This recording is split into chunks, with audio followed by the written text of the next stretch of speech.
The nanny's daughter used my family card to become, in the eyes of her classmates, a beautiful and kind-hearted heiress and campus beauty, so when my college entrance exam scores were cancelled for cheating, not a single teacher or student at the entire school believed that the sheet of paper covered in formulas had been planted in my pocket by her. My father begged everywhere to uncover the truth for me, only to be reported by her for bribery. The company's stock price plummeted into bankruptcy. I ended up on the streets, my face torn apart by debt collectors, and was humiliated to death. But because of her noble character and fearless defiance of authority, she became a model student and was admitted exceptionally to a fairly good university, stepping over the corpses of my entire family to reach the peak of life. When I opened my eyes again, I had returned to my senior year of high school, seeing the poor students in the cafeteria who couldn't afford meat. The nanny's daughter wiped away a tear and waved her little hand. Today, all cafeteria expenses are on me. Everyone, eat something good. Watching my classmates swarm toward the serving window,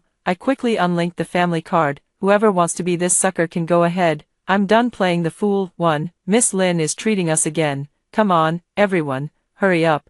If you're too late, there won't be any chicken drumsticks left. Thank you, Class Beauty Lin. It's such a blessing to be classmates with you. I woke up to a burst of noise, and when I opened my eyes, I saw Lin Qianqian beside me, poised like a goddess, standing calmly by the window of the school cafeteria, receiving heartfelt compliments and thanks from the students lining up for lunch. In my dazed state, she frowned and shoved me, a flash of jealousy crossing her face. Shen Chuyi, why are you still standing here? Hurry up and go eat. Don't you still have some points to ask me about later? Honestly, you're so stupid, it's like you can't learn anything, and you're the reason I can't even take a nap every day. I was shoved by her and staggered, only to suddenly realize that I had been reborn. In my previous life, I had simply thought I wasn't hardworking enough, which was why Lin Qianqian was disappointed in me. It wasn't until I died once that I understood that the real reason was that standing beside her, I made her face look ordinary and plain. The repeated cries of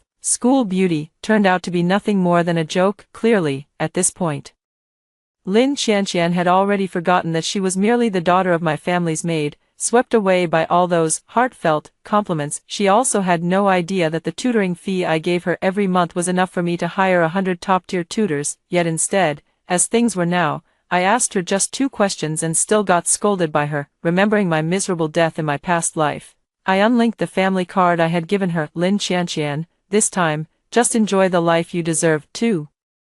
On the first day of freshman year, Lin Qianqian knelt at the gate of my family's villa, crying and begging our housekeeper, Aunt Wang, not to make her drop out of school and work to earn a bride price for her brother. Feeling sorry for her, I immediately gave her a family card and promised to cover all her high school expenses. Because I had grown up living abroad, the curriculum back home was especially difficult for me, and Lin Qianqian happened to be the top student who always ranked first. She took the initiative to come to me and said she could help me with my studies, as repayment for my financial support to her.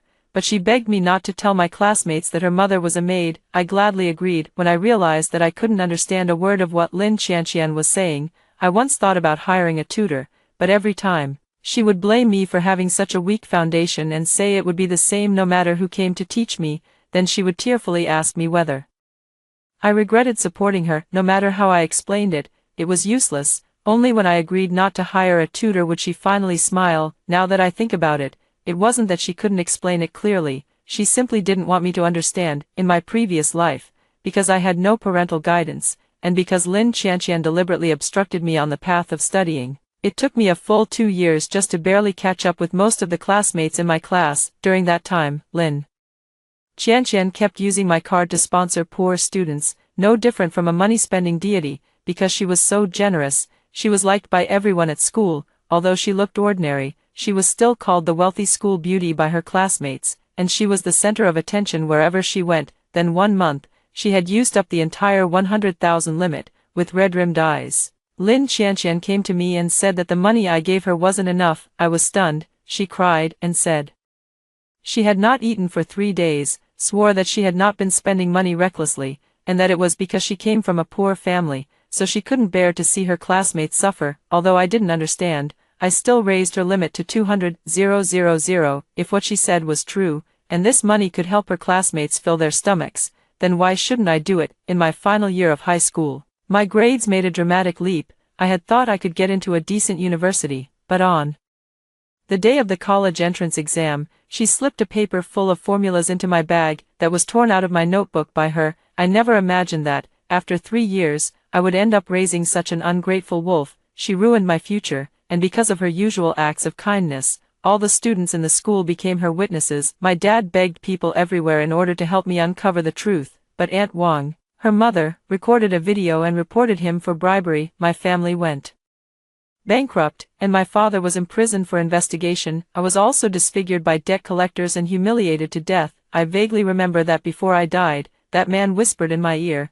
"Just because you meddled and wouldn't let my mom sell Lin Qianqian, my wife ran off with someone else. Bitch, you got what you deserved." He was Lin Qianqian's brother. 3. After walking out of the school cafeteria, my phone never stopped vibrating. I hung up on the countless calls from Lin Qianqian and also received messages she sent me. "Shen Chui, why did you stop my card? You clearly saw me treating my classmates to a meal. Are you doing this on purpose to embarrass me? Shen Chui, that card is the salary card for tutoring you. It's money I earned, and it's what I deserve. What right do you have to cancel it? I'm going to sue you in court. Shen Chui, hurry up and give me back the card. All the students in the school are waiting for me to pay the bill. What are you freaking out about?" I ignored him. 5 minutes later, Song Huijing, carrying the unconscious Lin Qianqian, rammed into me from behind. His bangs were slightly messy, a thin sheen of sweat covered his forehead, and when he looked at me, his eyes were filled with undisguised disgust. "Shen Chui, your young lady has fainted, and you're still out here taking a stroll. Hurry up and get some hot water and follow along." As soon as he finished speaking, without waiting for my reply, he carried Lin Qianqian and rushed toward the school infirmary. Yeah. Ever since I met Lin Qianqian in my first year of high school, she had lived and eaten with me, been picked up and dropped off in the same Rolls-Royce, and taken whatever clothes major brands sent me.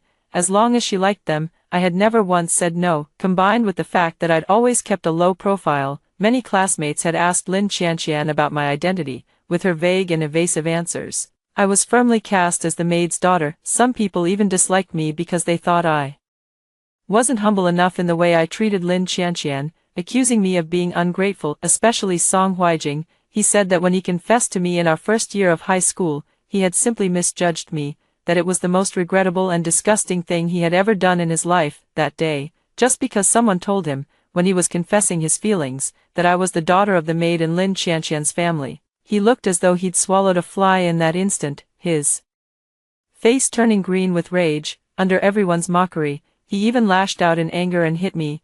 Only I had trained in Sonda for self-defense since I was little, so he couldn't beat me. After that, he started pursuing Lin Qianqian again. Whenever the two of them were together, people would always say that I was an ugly toad trying to eat swan meat. I clearly hadn't done anything, yet because of them, I was subjected to countless malicious remarks. I didn't fall into the trap of trying to prove myself, but they took it as guilt. How ridiculous. For the entire afternoon, my ears were filled with all kinds of comments from my classmates. "I wonder how Qianqian is doing. When is she coming back to the classroom?" Exactly, at noon today, just as we were about to settle the bill, she suddenly fainted. Everyone had to pay separately, and I ended up spending all my living expenses for the next half-month. "If she doesn't come back soon, I'm going to go hungry tonight." "Don't say that, Lin Xiaohua treated everyone to meals for 2 years.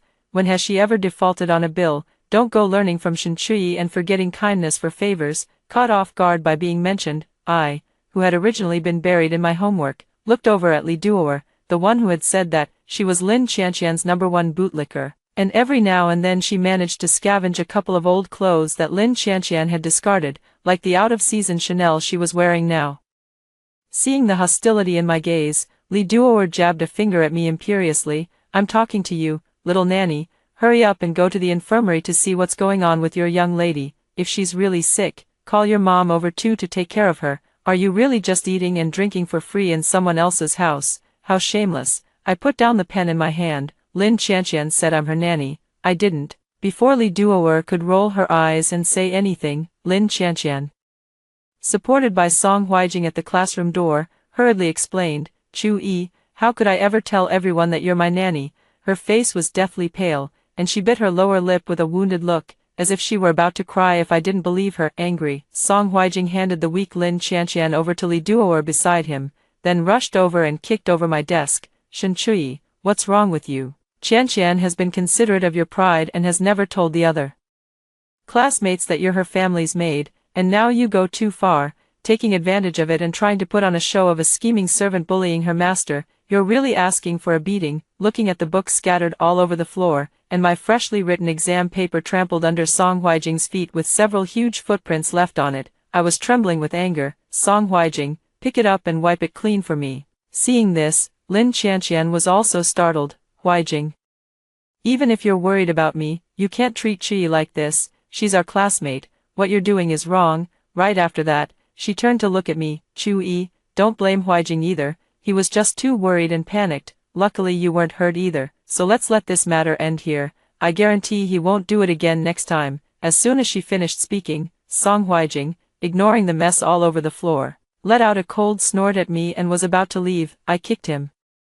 in the back, not picking it up. Then don't blame me for being rude. I beat Song Huijing until his face was black and blue, and only stopped when the homeroom teacher rushed over to pull us apart, because the classroom surveillance proved that he had struck first. Even though he was covered in superficial injuries, the final punishment was only that he and I each had to write a self-criticism. After dealing with the teacher, it was already time for school to end. I carried my backpack out of the school gate, and Song Huijing was also limping along behind me. The Rolls-Royce had been waiting at the school gate for a long time, surrounded by onlookers from among the students. At first, no one knew this car belonged to my family, but Lin Qianqian always liked to circle around it twice whenever she went to and from school, and now, even though it was a scorching 38-degree day and the car's air conditioning was on, Lin Qianqian had deliberately rolled down the window, afraid that no one would notice her. When she saw me arrive, she said reproachfully, Chui, you must work to unite your classmates in the future, okay?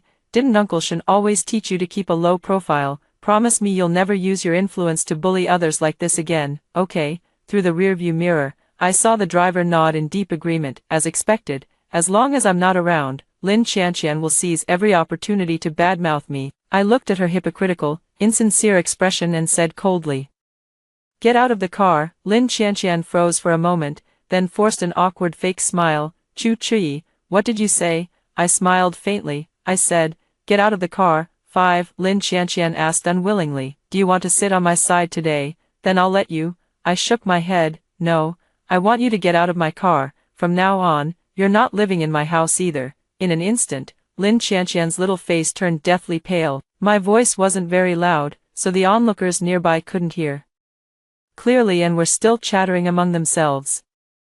A nanny's daughter actually dares to make the young lady wait. She really has quite the nerve. Isn't it just because she's relying on Qianqian's kindness, knowing Qianqian won't really do anything to her? At that moment, Song Huijing also arrived with panda eyes, limping as he came over. Shen Chui, if you bully Qianqian again, I'll fight you to the death. Watching him fly into a rage, I couldn't help but sigh. What a loyal dog. Unfortunately, the person he was trying to flatter was precisely the nanny's daughter, whom he looked down on the most. If I hit him again, he'd end up in the hospital. I didn't want to make a big scene, so I ignored him. Meeting Lin Qianqian's pleading eyes, I showed no mercy. I told you to get out of the car, didn't you hear me? Lin Qianqian quickly locked the car door, her eyes reddening with anxiety. After all, as soon as I got into the car and drove away in a cloud of dust, the young lady dream she had painstakingly fabricated for 2 years would collapse in an instant. Shen Chuani, what exactly do you want? You've embarrassed me again and again.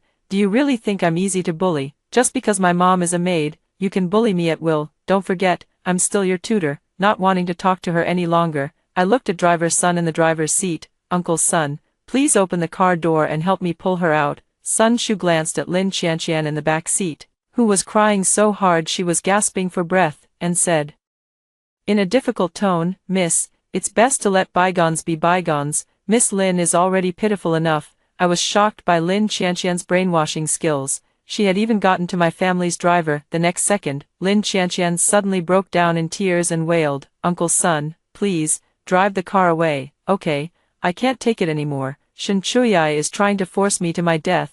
Woo-woo, drive, Uncle Sun, I'm begging you. I'll kneel to you. Please hurry up and drive. I never expected Uncle Sun, who was paid by my family, to grit his teeth and step on the gas after Lin Qianqian's repeated tearful pleas. driving my family's car and blasting me in the face with exhaust fumes. Ahaha, a burst of laughter erupted behind me. The classmates led by Song Huijing all clutched their stomachs, laughing so hard they could barely stand up straight. Our Qianqian has finally come to her senses. Why bother giving face to such a self-righteous bitch? Wouldn't it be better to just make her walk home? The villa district is so far away. I think Shen Chuyi is going to end up sleeping on the street tonight. Serves her right. It's exactly what she deserves. Ignoring everyone's ridicule, I dialed a number. 10 minutes later, Uncle Sun slammed on the brakes and stopped the car in front of me, then rudely threw Lin Qianqian off the vehicle. He then bowed deeply to me and said, "I'm sorry, miss, please get in the car." 6. Along the way, Uncle Sun blushingly kept apologizing to me. "Miss, I was just foolish for a moment. Please, for the sake of the many years I've worked for the Shen family, don't cut off my son's overseas study expenses, okay? It's several $100,000 a year, and I can't afford it. Yes, our family has been so good to him. Why would he still help Lin Qianqian bully me?" I couldn't figure it out, and I didn't want to think about it anymore. After all, I had died once before. Worried that he might do something extreme, I didn't say a single word along the way until he parked the car steadily at the entrance of the villa. Without waiting for him to open the door, I got out and walked straight into the house. "Uncle Sun, go find Butler Lee and settle your wages before leaving." Driver Sun's ingratiating smile froze on his face. In an instant, he flew into a rage out of humiliation. "Miss, what do you mean by that? Just because I couldn't stand seeing you bully Miss Lin and helped her a little, you're going to ignore all the contributions I've made for the Shen family over the years and kick me out? What right do you have to talk to me like that, you little brat?" Sure enough, this was his true face. "If you don't leave, then pay back the tuition I covered for your son over the past 2 years. Don't even think about dodging the debt. Back when you asked my dad for money, you wrote an IOU of your own accord, even though Dad said you didn't need to repay it. The IOU is still there. If you want to tear things apart, then go ahead and make a scene." In an instant, Driver Sun seemed like a deflated ball, not daring to make a sound. At that moment, Aunt Wang rushed out of the villa, oblivious to the danger. "Old Sun, who are you saying bullied my daughter?" She put her hands on her hips, looking every bit the shrew. Seeing that only I and Driver Sun were at the door, she immediately understood that the person who had bullied her daughter was me, but there was still not the slightest trace of fear on her face. Instead, she charged up to me with a ferocious expression, as if she wanted to eat me alive, and cursed at me harshly. "Miss, let me say this, my daughter is practically half your teacher. Over these past 2 years,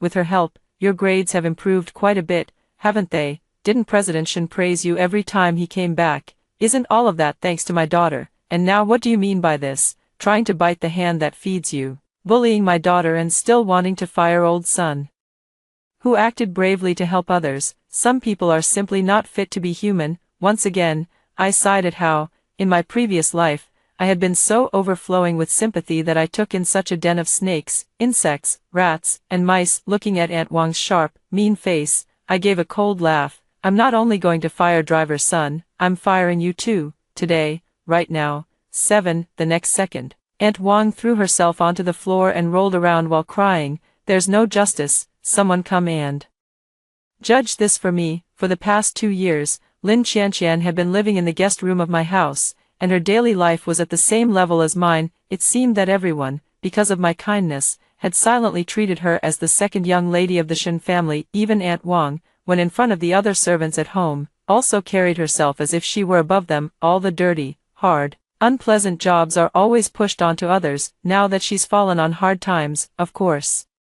Everyone is choosing to watch the show. Seeing that no one was speaking up for her, Aunt Wang stood up and grabbed Driver Sun by the collar. "Weren't you always the one who cared about Qianqian the most? You even praised Qianqian for her good grades and said she looked more like the young lady of this family than Shenchuani. Qianqian used to call you Uncle Sun all the time, and now that you're seeing us mother and daughter being bullied by her, why aren't you saying a damn word? Speak up, come and judge this for us." Uncle Sun had just lost a high-paying, easy job because of Lin Qianqian, and his son's tuition was still nowhere in sight. In an instant, Aunt Wang became his punching bag. He yanked her hand away and spat, "Pa, a child born to a nanny is just a little nanny too, dreaming of becoming a swan. If it weren't for getting tangled up with your mother and daughter, would I have ended up like this? Just seeing you makes me sick. Get lost." Aunt Wang was so shocked that her mouth fell open. She stomped her foot hard and rushed up to scuffle with driver's son. "Let me see if I don't rip that mouth of yours to shreds," I called the police. When Lin Qianqian took a taxi back, she happened to see the battered driver's son and Aunt Wang being taken away by the police. She shot me a vicious glare, then cried as she chased after them, calling for her mother, but the taxi driver grabbed her back at once. "Classmate, you haven't paid yet." Lin Qianqian anxiously pointed at me and said to the taxi driver, "Ask her for the money." I immediately turned around and went into the villa, locking the door behind me. 10 minutes later, Lin Qianqian, penniless and unable to pay the taxi fare, was reported to the police and taken away by the driver. I had someone pack up Lin Qianqian's and her mother's belongings and send them to the police station. Of course, this did not include the expensive jewelry and clothes I had given them, it only filled a small trash bag. Thinking of the mother and daughter reuniting at the police station, I couldn't help but curl the corners of my mouth. Things would soon get even more interesting. 8. The next morning, just as I walked into the classroom, someone pushed me from behind. Then, in a mysterious manner, he closed the door. Immediately, the classmates surrounded Lin Qianqian and me in a tight circle. She was sitting, and I was standing. Everyone looked at me with fierce, righteous indignation, as if they were about to put me on trial. I don't know whether Lin Qianqian hadn't slept all night, but her eyes were dark and bruised, as if she'd been beaten. Paired with such a stern expression, she looked a bit comical, and I couldn't help but burst out laughing. Seeing this, Lin Qianqian slammed the table hard and said with deep pain, "Shen Chuani, give my money back. That was the students' living expenses for this month. How dare you do this? Doesn't your conscience ache? Qianqian, why are you still wasting words with her? Let's just call the police. She even dared to steal such a huge sum of money. Shen Chuani is finished for life. She has only herself to blame. Qianqian, don't be soft-hearted. Don't let her off. Hurry up and call the police. I'm still waiting for that money to eat." By now, I understood everything. Yesterday, Lin Qianqian didn't have any money to pay for her classmates' meal, so she lied and said I had stolen the money. The classmates, outraged, shouted that they were going to call the police. Lin Qianqian was clearly even more panicked than I was. She clenched her fists. "Chu-yi, we're classmates. Do you really have to make this so ugly? I don't want to ruin your reputation either. Hand over the money, and we can let this end here. Uncle Shen is so busy and works so hard, you wouldn't want to make him worry over something like this, would you?"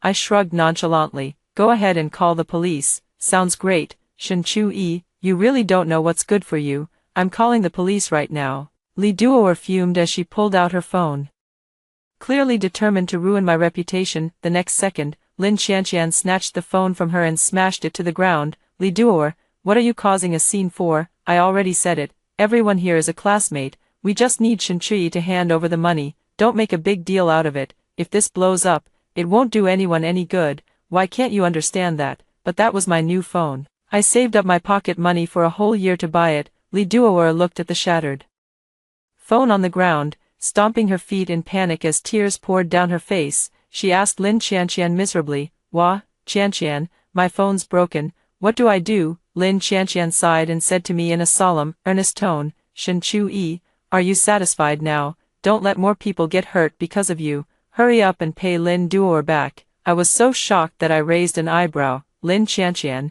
how can you be so shameless? Everyone saw that you were the one who broke the phone. Why should I pay for it?" Lin Qianqian wiped away a tear. "Chu-yi, how can you say that?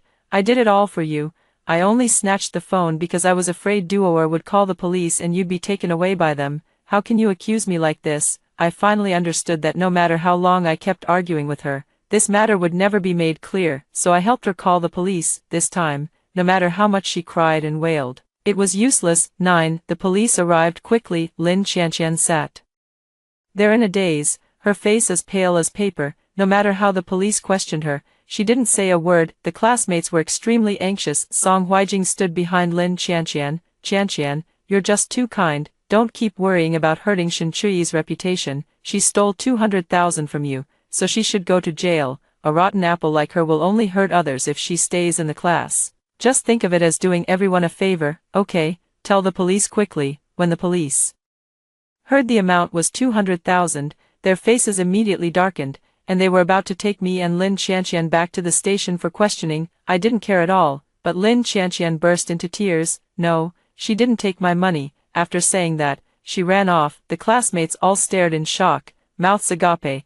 I pulled out the usage records of the family card from my phone, proving that every penny Lin Qianqian had spent these past 2 years pretending to be rich was mine. The officer asked me why I had given her so much money. I said, because she's the daughter of my family's maid, and I felt sorry for her. Song Huijing was dumbfounded. After the police left, he rushed to my side at once. Shen Chui, you must have some shameful secret in Qianqian's hands, so that's why you gave her so much money, right? I'll get to the bottom of this, just you wait. Watching him chase after Lin Qianqian's retreating figure, I couldn't help but mutter, what an idiot. I thought all the mix-ups would end there. Unexpectedly, after school, Li Duo'er found me with a thick bill in hand. These are the expenses from that day in the cafeteria when Lin Qianqian planned to use your card to treat us to a meal. Since you unlinked the family card, everyone had to pay out of pocket first. Now transfer the money to us. I took the bill and noticed that at the very end there was also the cost of Li Duo'er's broken phone. 5,888 yuan. Putting the bill down, I looked up at Li Duo'er, who wore an expression of complete righteousness.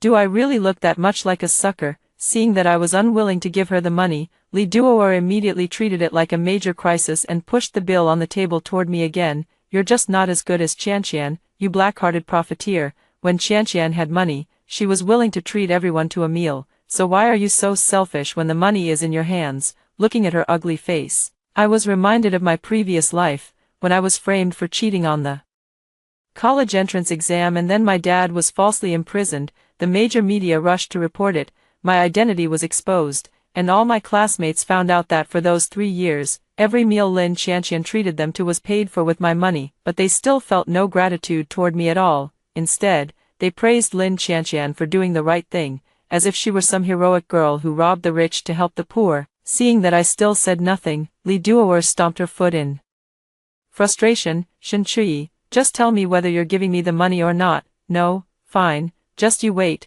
3 days passed, and Li Duo'er still hadn't found a way to deal with me. She had no way to take the money from my hands again, and instead joined forces with her classmates to try to isolate me. The hatred in their eyes as they looked at me made me finally understand what it means to show someone a little kindness only to incur their resentment. 3 days later, I took Lin Qianqian to court. Her tutoring salary was 5,000 yuan a month, but in the first year she swiped up to 100,000 yuan every month, and in the second year, 200,000 yuan a month. When I didn't bother to argue with her, none of this meant anything, but now I do want to hold her accountable, so she needs to pay me back more than 3 million. She put on quite a show in court, pleading, crying, shouting, and then fainting again, but it was no use. I won the case. This huge debt was spread across every classmate she had generously supported. For a time, the school was full of complaints and resentment. No one gave her a good face anymore, and they all accused her of causing endless harm. Why pretend to be rich when you don't have any money?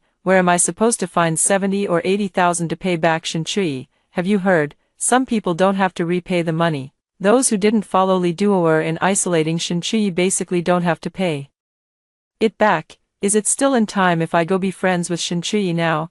Of course it's too late. The ones who don't have to pay me back are the classmates I've investigated in the cafeteria. Whenever Lin Qianqian treated them, they ordered less than 40 yuan worth of food. As for those classmates in the cafeteria who can eat 200 or 300 yuan's worth in one meal, they absolutely had to pay me back every last cent. 11. A group of people led by Li Duo'er found me and tried to curry favor with me, begging me to spare them from having to repay the money for the sake of our being classmates. After being turned down, she acted like a shrewd, vulgar street woman, dragging the classmates into creating a scene and making a fuss, trying to muddle through. It was not until the court's judgment documents were delivered to each of their homes. Their parents were worried that their sons' and daughters' futures would be affected by it, and most of them paid up. However, when these people came to class the next day, they all had some injuries on them, more or less. I checked the payment records, and there was still one person, Song Huijing, who hadn't repaid the money. When I walked up to his desk, before I could say anything, Song Huijing theatrically swept his bangs aside. I've been waiting for you for a long time. I've liked you since freshman year, but you hid your identity and made me get ridiculed by my classmates. Do you know what you did wrong? But it's okay, I don't blame you. I raised my hand to cut off his heartfelt performance. The 250,000 you owe has to include interest. Yes, because he had sweet-talked Lin Qianqian so well, he got the most money. 12. Ever since Lin Qianqian's identity as the nanny's daughter was exposed that day, I had never seen her again. After dying once, my sense of danger was always especially sharp, to protect my own safety. During my senior year I chose to stay at home and hired top tutors for every subject to give me lessons. On the day of the college entrance exam, I even arranged for 10 bodyguards to escort me. I performed very well throughout the exam, and while sitting in the car on the way home, I estimated that this time I would get into a school much better than the one I had attended in my previous life. If nothing goes wrong, something will go wrong. Suddenly there was a hard break, and the car was hit head-on by a minivan driving the wrong way. After a dizzying spin, I lost consciousness. 13. I woke up in the hospital again, and Dad had also rushed back from overseas. Looking at me, he wept uncontrollably. Chui, it's Dad who failed to take good care of you. I even hired such a heartless driver for you, and now I've caused you to end up like this. I've already shut down my business overseas. From now on, I'll stay by your side and take good care of you. Seeing his remorseful expression, I suddenly remembered that in my previous life, after I was falsely accused of cheating on the college entrance exam, he had also put work on hold like this and devoted himself to finding out the truth for me. That was how someone with ulterior motives managed to exploit the situation, leaving our family ruined and destroyed. I immediately confirmed with him, Dad, are you saying that driver's son deliberately hit me? Yes, his son had already gotten into gambling overseas. It was just that he had always been supported by us before, so no one noticed. After the money was cut off, he couldn't pay back his debts and had his hand chopped off by them. Driver's son pinned this debt on you, but don't worry, he's already been sent to prison, you won't be in danger again. I fell into thought, that was not necessarily the case. After all, Lin Qianqian and her mother had already vanished without a trace for an entire year. 14. On the day the college entrance exam results were announced, I was admitted to Tsinghua University and Peking University with the top score in the city. At the same time, a live stream room called The Dirty Secrets of Top Scorer Shen Chuyi No One Knows went viral, with the viewer count once surpassing 10 million. Lin Qianqian and her mother, one tearfully accused me of bullying and humiliating her at school, leaving her with no books to read. The other angrily pointed out that I made her work like an ox and a horse at home, doing the work of 10 people all by herself. With both of them delivering such passionate performances, they won the sympathy of everyone in the live stream room. Immediately, someone came out to stir up trouble. Such a morally corrupt person, how could she possibly get into Tsinghua? Everyone, start cursing her. Don't let this black-hearted profiteer live a good life. In an instant, the online abuse directed at me and my dad came down like a deluge. The classmates and parents from whom I had demanded repayment of the money they owed me swore even more viciously, with one dirty accusation after another being piled onto my dad and me. The company's products have also been boycotted by users at this time. I received a threatening message from Lin Qianqian, Shen Chuyi, the good days you stole from me should be returned to me. 15. I ignored her provocation and even took a screenshot as evidence. The PPT I started making when I was reborn a year ago has finally come in handy. It not only contains a complete record of every penny Lin Qianqian took from me, but also how she subtly and overtly told her classmates that I was her maid. While spending my money to win people over, she also made them hate and isolate me. Then there was her mother, Wang Fang, who, relying on my close relationship with Lin Qianqian, almost never did any housework. A full 10 hours of surveillance footage showed her sitting on my couch watching TV, picking at her feet, and going to the fridge for food whenever she got hungry. Even lobster and bird's nest, she ate them without the slightest hesitation. Even the people who had started stirring things up in the live stream were later confirmed to be my greedy classmates. Because someone was footing the bill, they could spend several hundred yuan on a single meal at the school cafeteria, even though it was supposed to be cheap and good value. The poor, miserable selves they spoke of, the ones they claimed I bullied, were in fact nothing but the result of their own self-inflicted misery. As public opinion on the internet shifted, Lin Qianqian was quickly banned. Because of the live stream's sudden explosion in popularity, almost everyone remembered her and her mother's faces, so no matter where they went, they were like rats crossing the street, with everyone shouting abuse at them. In particular, the classmate who had colluded with her online also failed to get accepted by any good schools because of bad conduct, and completely came to hate her. Lin Qianqian had been abandoned by everyone, with nowhere left to go. She knelt at my doorstep again, just like she had in my first year of high school. By then, she was gaunt and haggard, her hair disheveled.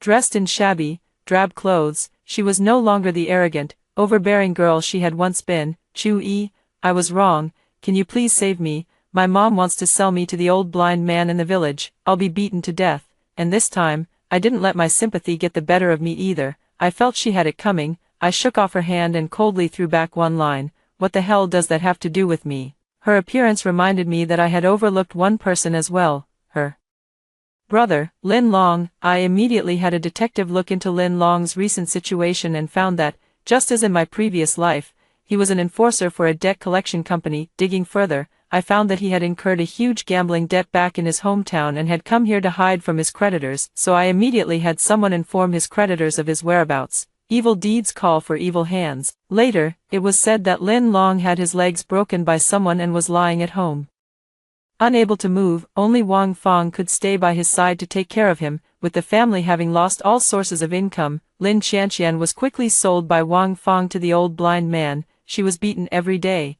and after becoming pregnant she still had to keep doing housework, and even go out to work in the fields. Her body grew extremely weak, and she died in childbirth. The old blind man, having lost his wife and child, went to Wang Fong's house to demand the betrothal gift back. Wang Fong couldn't produce the money, and ended up fighting with the blind man, while Lin Long could only lie in bed and grow anxious, unable to get his money back. The blind man flew into a rage and set Wang Fong's house on fire, burning all three of them to death inside. At this point, everyone who has hurt me has received the punishment they deserved. As for me, I went to the university I had always dreamed of, and the future was bright. After hearing the first story above, what are your thoughts? Feel free to share your opinions in the comments section. Next, there is another similar story. Let's continue to see. My cousin, to save money, didn't get any prenatal checkups during her pregnancy. As a genetics PhD, I strongly urged her to take the free Down syndrome screening. The results came back as high risk. After that,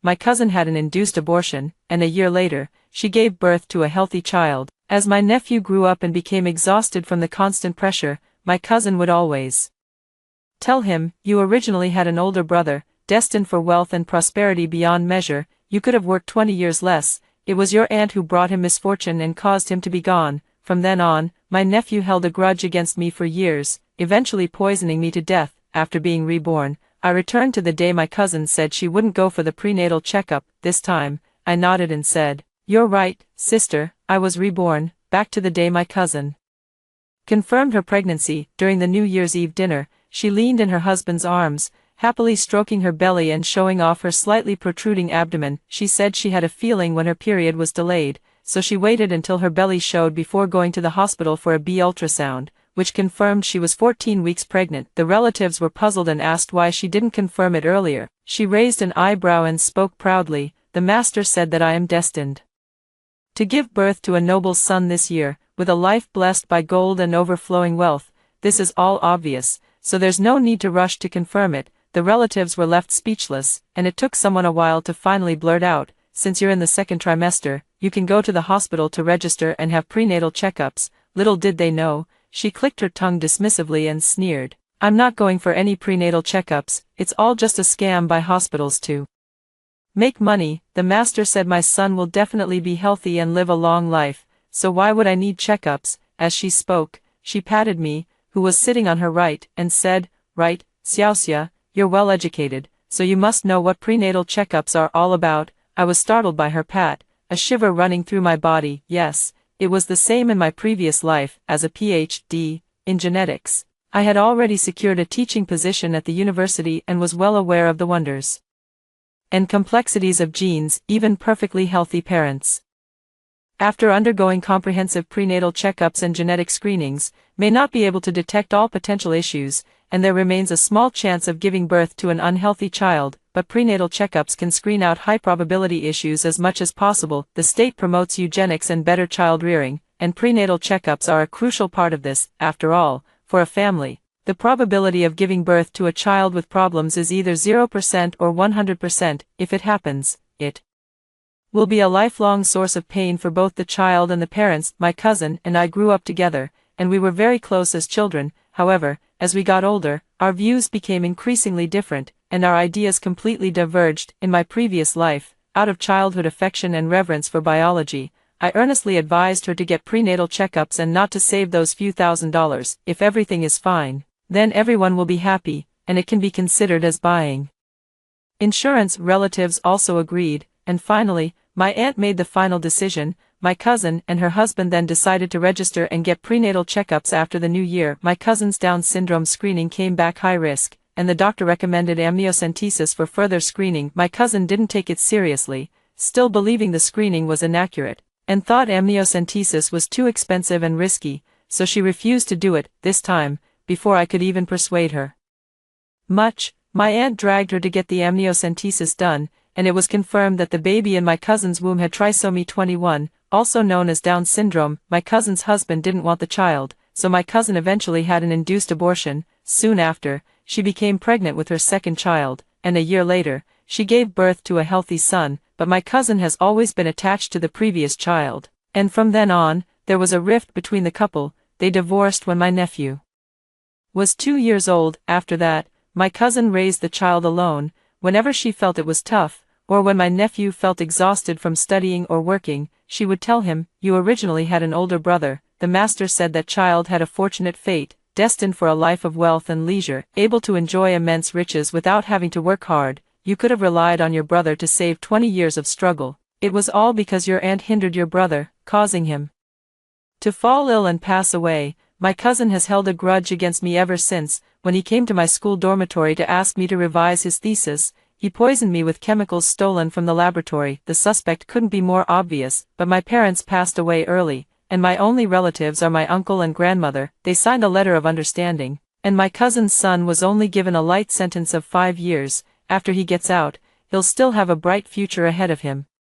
Because of this, my cousin even felt sorry for her son. "It's all your aunt's fault for causing you to make a mistake. Now you can't even take the civil service exam." Thinking of this, a scornful smile curled at the corner of my lips as I glanced at the relatives at the table. My grandmother, my uncle, and my cousin, these were the people closest to me by blood, yet my heart grew colder. After my parents passed away, I no longer had any family. This time, I replied to my cousin, "I'm not a doctor.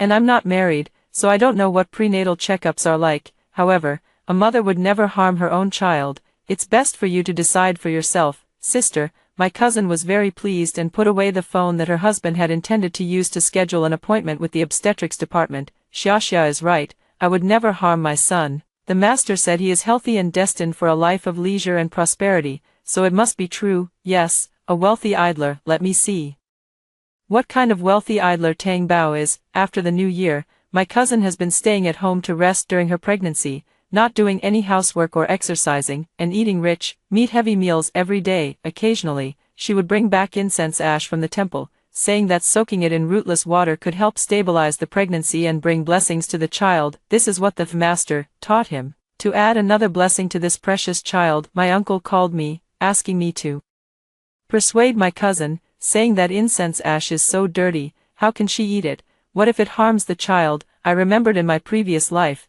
when her Down syndrome screening showed issues, she initially refused to undergo amniocentesis and brought back incense ash every day. She said, "This is incense ash blessed by the master, and eating it can defy fate, wash away the bad luck, and the child will be normal." My uncle came to me in the same way back then, asking for my help. I explained to my uncle and aunt the differences between the triple test, non-invasive DNA testing, and amniocentesis. In the end, I told my uncle that amniocentesis is the definitive diagnostic method. Since my cousin is an older mother, doctors would recommend going straight for amniocentesis rather than taking a risk. Knowing my uncle's family's frugal nature, I offered to cover the cost of the amniocentesis, and only then was my cousin willing to go through with the procedure. After all, I grew up in my uncle's household as a child, so it's only right that I repay them. Once there was a first time, there came a second. Later, when my cousin needed prenatal checkups, gave birth, stayed at a postpartum care center, and even the money for her baby's formula and diapers, I covered it all. She even booked a VIP integrated delivery room. At that time, I was just an associate professor, and spending that money really hurt. I don't want to be a saint anymore. I'll just respect and wish them well. On the phone, I reassured my uncle, "Don't worry, uncle, my sister is a grown woman, and everything she does is for the good of her child. Besides, the incense ash has been burned, so it's very clean." My uncle listened, half convinced and half doubting. "Then, should we just let her do it? What else could we do?" I said. "Uncle, don't worry, didn't my sister say that the master told her my nephew is a blessed person, destined for a life of leisure and endless, immense wealth, children and grandchildren have their own fortunes, you don't need to worry about this. My words boosted his confidence and eased his worries. Xiaoxia, you're right, your uncle and I have donated so much incense money, so it should naturally bring blessings to our descendants. My uncle and aunt have been vegetarians and devout Buddhists their whole lives. My cousin, who grew up under their influence, is even more so. Half a year later, I was successfully promoted to associate professor. It wasn't until summer vacation that I had time to visit my uncle's house to see my grandmother. And I happened to run into my cousin who had come back to her parents' home for a meal. This was also the first time I had seen my cousin since the Lunar New Year. At this point, she was already full term in her pregnancy. Her entire body had swollen into a ball, twice as wide as before, with her belly protruding so much that she could barely walk. Her cousin's husband helped her through the door, but after just a few steps, she was panting heavily, complaining of pain in her hips, and had to sit down on the sofa, her legs spread wide apart, unable to close them. In my previous life, due to my intervention, she underwent prenatal checkups during her second pregnancy. The doctor strictly monitored her health indicators, and by the time she gave birth, she had only gained 22 pounds, with the baby weighing 2 pounds, a very standard outcome, and she successfully delivered naturally. This time, without my persuasion, she skipped the prenatal checkups and had no awareness of controlling her weight at all, gaining a full 50 pounds. Before getting pregnant, my cousin weighed no more than 100 pounds, she had ballooned up like a balloon, her face puffed out with flesh, and her eyes seemed smaller. When she saw me coming, she stroked her belly with happiness and pride. She said, "The master said I should eat more pig's feet and fatty meat. These things help put on weight. Seafood is too cold, I can't eat it. My baby is well nourished and will definitely have a strong build when it's born. It'll be a big, chubby boy over 8 pounds, healthy and sturdy." I don't know where this so-called master of hers came from, giving advice on what a pregnant woman should eat.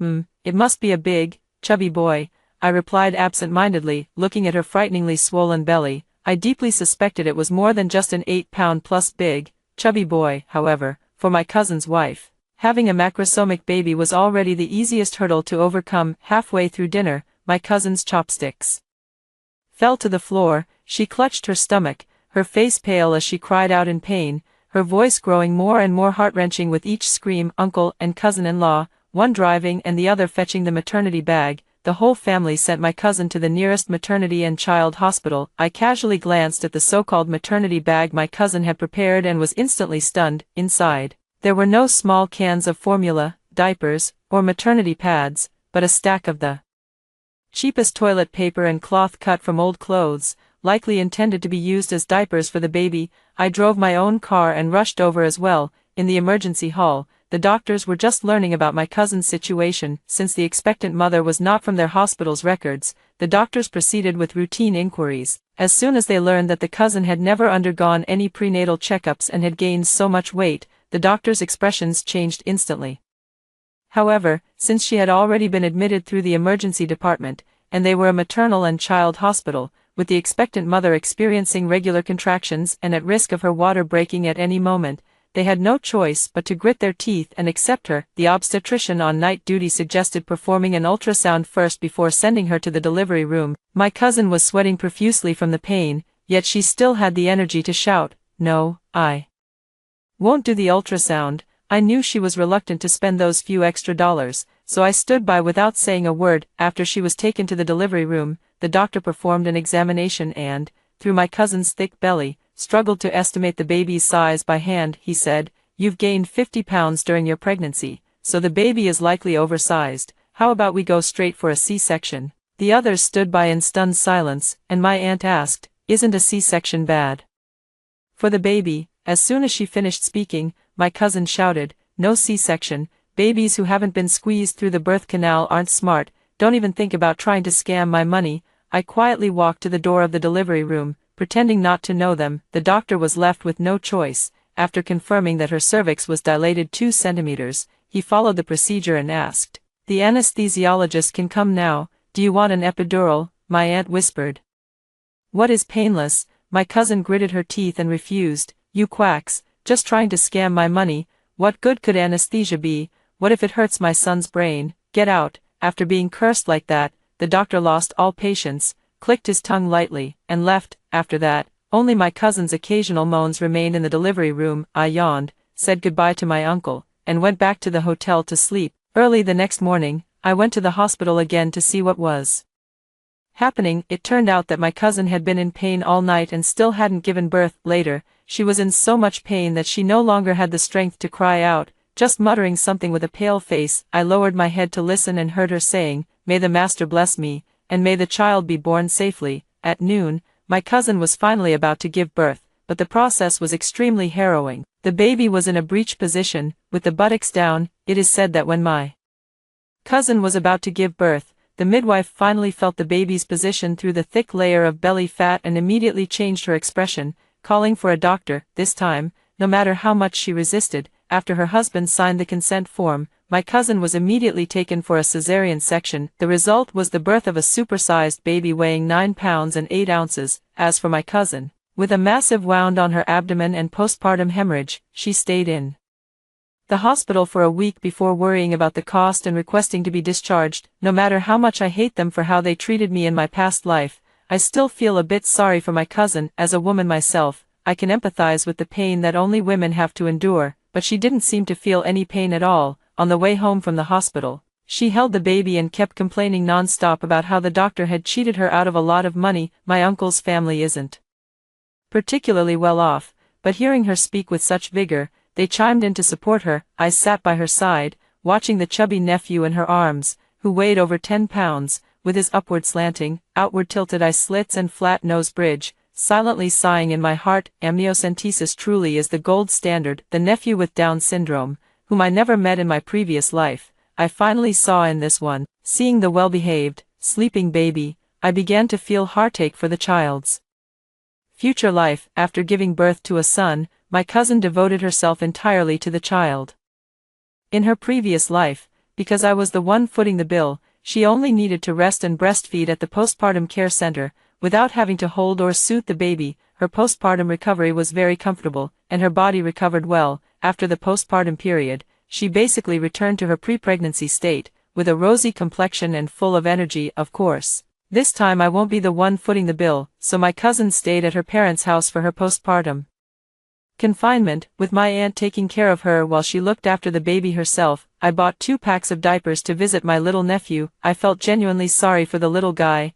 Every time he pooped or peed, it would soak through his clothes, and his bottom was never clean. My cousin was holding the baby, trying to get him to sleep. When she saw the diapers in my hand, she wasn't pleased. "Why buy diapers? They're too stuffy and will give the baby a rash." I opened my mouth, but in the end, I didn't speak up to defend myself. "Forget it, respect others' fate," I said. "Then should I take it back?" "You silly girl, you've already bought it. Can you even return it? Just keep it," my cousin quickly replied. Knew it, she still couldn't bear to part with this bargain. My cousin's body hasn't fully recovered yet. Her entire face is pale, with dark circles under her eyes, clearly showing she hasn't rested well. She looks as if she could collapse at any moment. I asked my cousin, "Which hospital did you go to for the baby's 1-month checkup?" "My nephew's nickname is DeBeo." To my surprise, my cousin said with dissatisfaction, "What's the point of a checkup? Look how well DeBeo is growing. He's already 12 pounds at just 20 days old, so healthy and strong. Why would we need those quack doctors for a checkup?" I pursed my lips and remained silent, staring at DeBeo's slightly open eyes, the wide-set eyes, narrow and elongated shape, low-set ears, and flat nose. At just 20 days old, the distinctive facial features were already quite noticeable. If you go for a checkup at this time, the doctor can see the problem, but unfortunately, my cousin is unwilling to go. I sighed,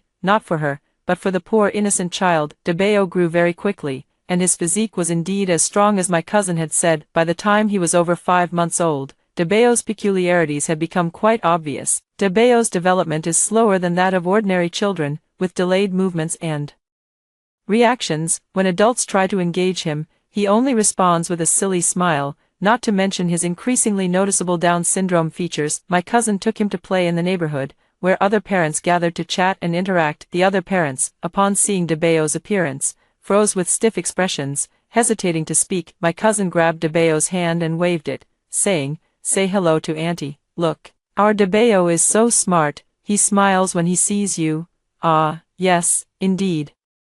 Quite adorable. The parent, afraid of causing trouble, felt too embarrassed to voice their own opinion and could only agree without dampening the mood. A high school boy playing with his sister nearby saw DeBeo and spoke to his mother, his voice not soft, and was overheard by the cousin. "Mom, that little baby looks really strange. It seems like the facial features of a child with Down syndrome we learned about in the textbook." My cousin's face instantly darkened with rage as she stormed over to scold him. "What are you talking about, you ill-mannered little brat? Not paying attention in class and speaking without thinking. What do you know? This is the kind of face only the wealthy and leisurely have. How could you poor folks possibly understand?" The high school student had never seen such a shrewish outburst before. Terrified, he picked up his little sister and fled with his mother in a panic. My cousin was so furious that she stayed right where she was, stomping her feet and cursing while holding DeBeo, until all the children and parents in the neighborhood park had been driven away by her tirade. In truth,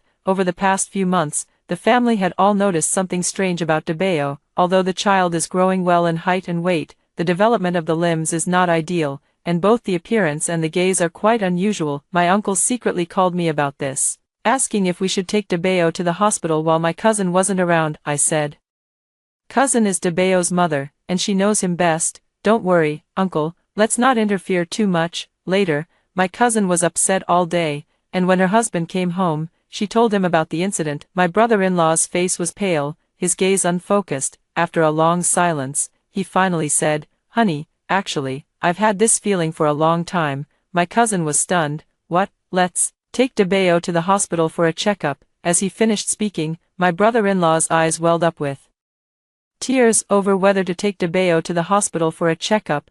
My cousin and her husband had a huge argument. In the end, it was my cousin's mother-in-law and my aunt who made the decision, forcibly taking the child to the nearest maternal and child health hospital. The doctor at the maternal and child health hospital still remembered my cousin. When he saw her bringing the child in, his expression turned grim. Upon taking a closer look at the child's face, his expression changed abruptly. "I suggest you take the child to a larger hospital for further examination." The doctor said this. His reserved attitude immediately made all the adults feel uneasy, with only my cousin still cursing and complaining. "I told you, you quacks, if you don't have the skills, don't go around pretending to be doctors, you're harming people." Afterward, while my cousin went up the mountain to seek out a master, her husband took DeBeo to a major hospital in Shanghai to consult with a specialist. The specialist only took one look at DeBeo, furrowed his brow, and ordered a blood test for chromosomal analysis. Puzzled as he said, "Why did you only bring him for a checkup now? This child has very typical Down syndrome facial features." My cousin's husband was on the verge of collapse, panicking and unsure of what to do. Later, the chromosome test results came out, and DeBeo was officially diagnosed with 21 trisomy syndrome, that is, Down syndrome. My cousin's family was thrown into chaos. My uncle and aunt seemed to age 20 years overnight, and my uncle called me to ask what to do. What could I do? I could only offer cold verbal comfort. "Uncle," my cousin said, "the fortune teller predicted that DeBeo would be a wealthy idler. Now, half of that has come true, maybe the other half will come true in the future." My uncle was left speechless. This kind of idler. I dislike my uncle's whole family, but I hold no ill will toward DeBeo. It's just that this is the mess my cousin created herself. As I spoke, I heard my cousin's sharp and harsh voice on the other end of the phone. It must be that quack doctor at the maternity hospital causing trouble. I knew he was unreliable. "Look what he's done to my child. It's all his fault." The word "fault" instantly awakened memories from my past life. I shuddered, exchanged a few casual pleasantries, shook my head, and hung up the phone. Sometimes, I really envy my cousin. She only blames others and never wastes energy on self-doubt. 2 months later, my cousin got pregnant again. She quickly accepted the fact that her first child had Down syndrome, but she kept complaining that it was the doctor's fault. She also said a fortune teller told her that even if her first child had problems, he was destined for immense wealth, and her second child would be even smarter and richer. At that time, I was sent to the United States for a 1-year exchange program, completely distancing myself from my uncle's family. Due to the time difference and expensive international roaming fees, my uncle and cousin gradually stopped contacting me. I was happy to have some peace and quiet, enjoying my studies and work in the U.S., where I learned a lot. After returning to China, I became eligible to compete for a professorship. leaving me with even less time to attend to my cousin's family. It wasn't until another Chinese New Year that I finally had the time and energy to return to my hometown and see my cousin again. I met my 6-month-old nephew. He looked exactly like the nephew from my previous life, healthy and normal, with very clever eyes. My cousin said his name was Chen Chen, and my mind went blank. Even the name was the same, so, even if Chen Chen had an extra older brother and a different birth date, would he still come into this world? Chen Ming, my eldest nephew, holding a bottle of milk, stumbled over to me and handed it to me with a smile. Auntie, my nephew is over 2 years old, chubby and plump, although he looks different. He has a gentle and kind personality. Unlike other genetic disorders, children with Down syndrome have a certain level of intelligence, emotions, and self-care abilities. What is most heartbreaking is that they may even be aware that they are different from others. I took the milk and patted his head, saying, "Good boy, Dabao." Chen Ming,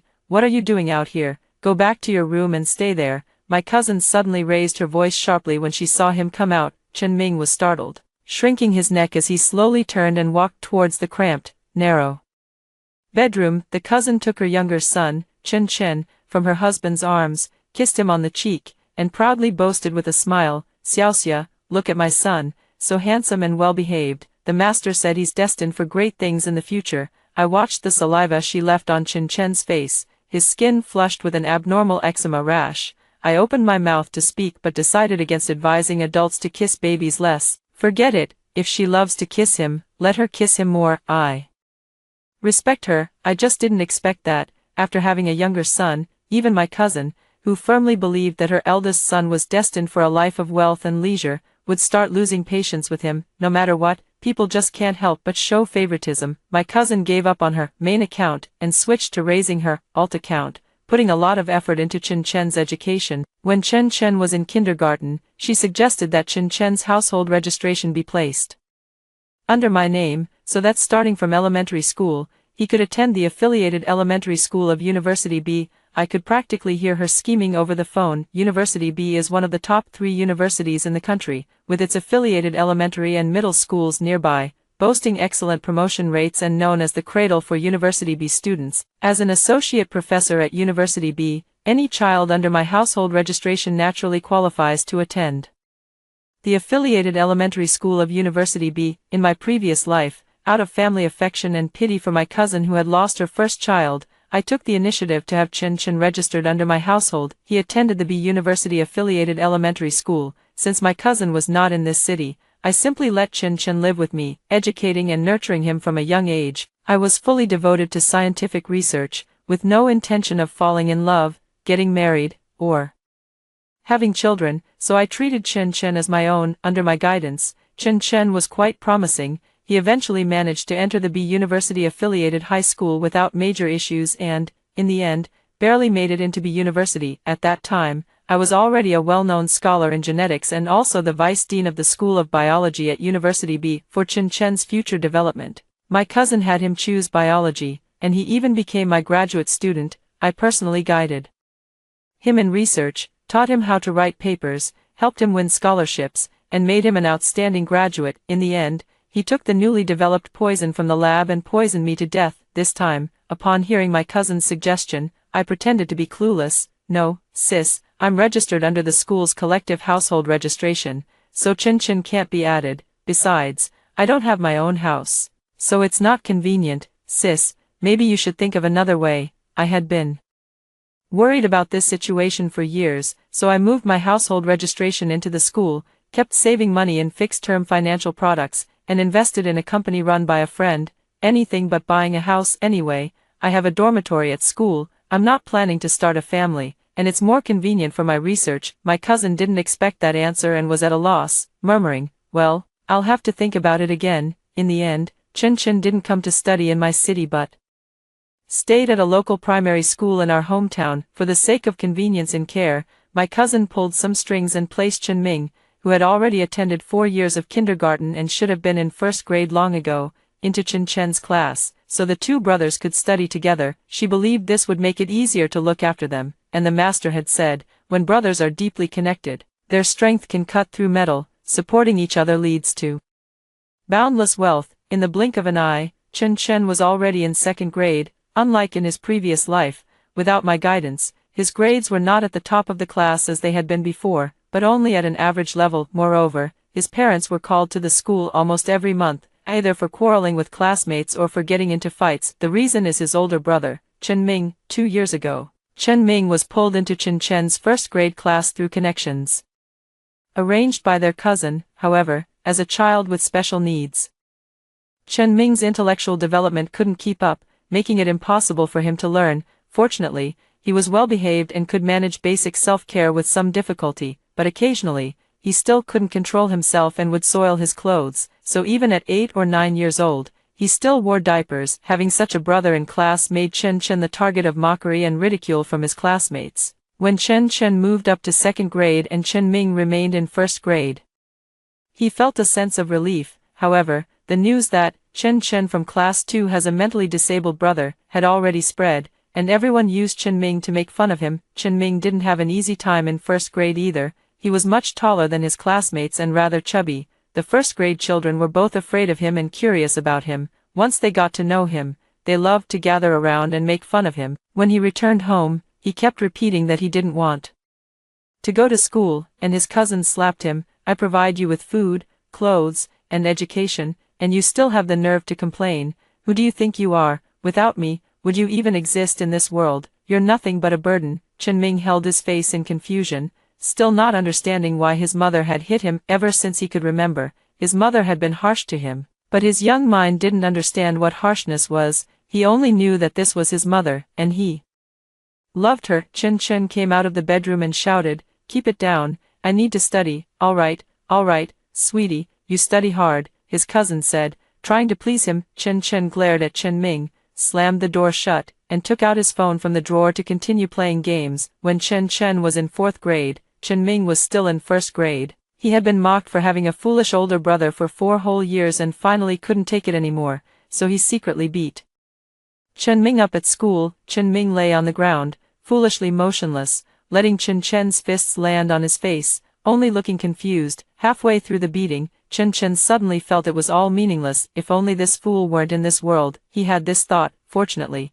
soon after, the school gave my cousin an ultimatum. Chen Ming would be expelled and sent to a special school. The connections my cousin had relied on were no longer dependable. She also couldn't bear the cost of sending Chen Ming to a special school, so after he was withdrawn from the regular school, he stayed at home and never went back to school. And after Chen Chen hit Chen Ming, it didn't cause any ripples. Chen Chen was constantly ostracized and mocked by his classmates in elementary school. His grades were at the very bottom, and he had a long record of fights and brawls. Upon entering middle school, he finally breathed a sigh of relief because none of his classmates knew who he was or that he had a mentally disabled older brother. However, the study habits he had already destroyed could never be recovered. He still disliked studying, slept in class, and after school, he hung out with vocational high school students from outside the school, quickly picking up smoking. A relative spotted Chen Chen playing video games at a mall during school hours, cigarette in mouth, and rushed to inform his cousin. My cousin scolded him harshly. My Chen Chen is the most well-behaved child, how could he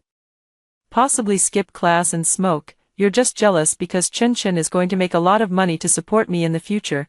What a venomous heart. The relative felt embarrassed and left in disgrace, never interacting with my cousin again from then on. At that time, I was still in my own city, working diligently and focusing on scientific research. Technology advanced rapidly, and many new inventions emerged worldwide, benefiting humanity. I resumed the project I had left unfinished before my death in my previous life, a genetic modification technology that could correct certain specific genetic defects. If successfully developed, it might help children with Down syndrome regain some degree of intelligence and self-care abilities. Thanks to the memories from my past life, my project progressed smoothly, and I became the vice dean of the institute earlier than I had in my previous life. I hadn't returned home for many years, hadn't bought a house, and my cousin hadn't been in touch with me for a long time. This allowed me to enjoy a peaceful life, though I occasionally felt a pang of discomfort when I heard news about Chen Ming from relatives. I heard that when my cousin feels things aren't going well, she hits Chen Ming.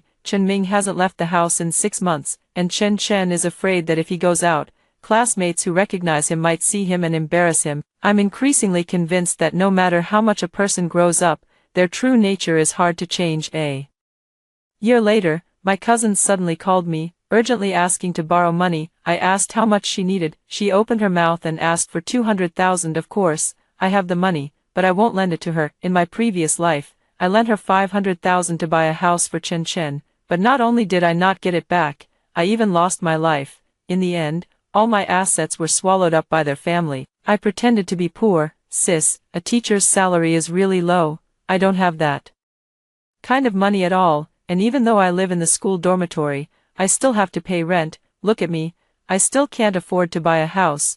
Where would I get 200,000 from? I've been driving a beat-up car and wearing old clothes back to my hometown all these years, and I do look quite poor. My cousin hesitated a bit. Oh, I see. Well, how about 100,000? Even 50,000 would do. Just lend it to me to get through this emergency. I asked, cousin, what happened? Why do you need money so urgently? My cousin hesitated for a moment before telling me. It turned out that Chen Chen had gotten into trouble at school. He pushed a classmate down the stairs, causing serious injuries. It was said that the classmate was still unconscious and undergoing emergency treatment. The classmate's family had some connections and wanted Chen Chen to go to jail. That was why my cousin was trying to gather some money to settle the matter privately. Upon further inquiry, I learned that Chen Chen had pushed the person because of Chen Ming. Since they all studied in a small town, it was inevitable that some of them attended the same school as Chen Chen. He knew Chen Chen and was aware that Chen Chen had an older brother with Down syndrome, so he spread the word all over the school. Chen Chen soon noticed that unfamiliar classmates in the school often looked at him and snickered,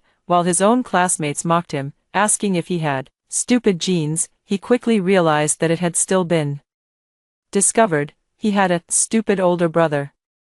So Chen Chen investigated within the school to find out who had exposed his private matter. Chen Chen had always been a vengeful person, and after getting involved with some shady characters, his classmates all feared him, so he quickly spilled everything. He tracked down the instigator, chased him through the school, and finally kicked him down the stairs. That kick landed the boy in the ICU. I expressed my helplessness and watched coldly as my cousin's family dealt with the situation.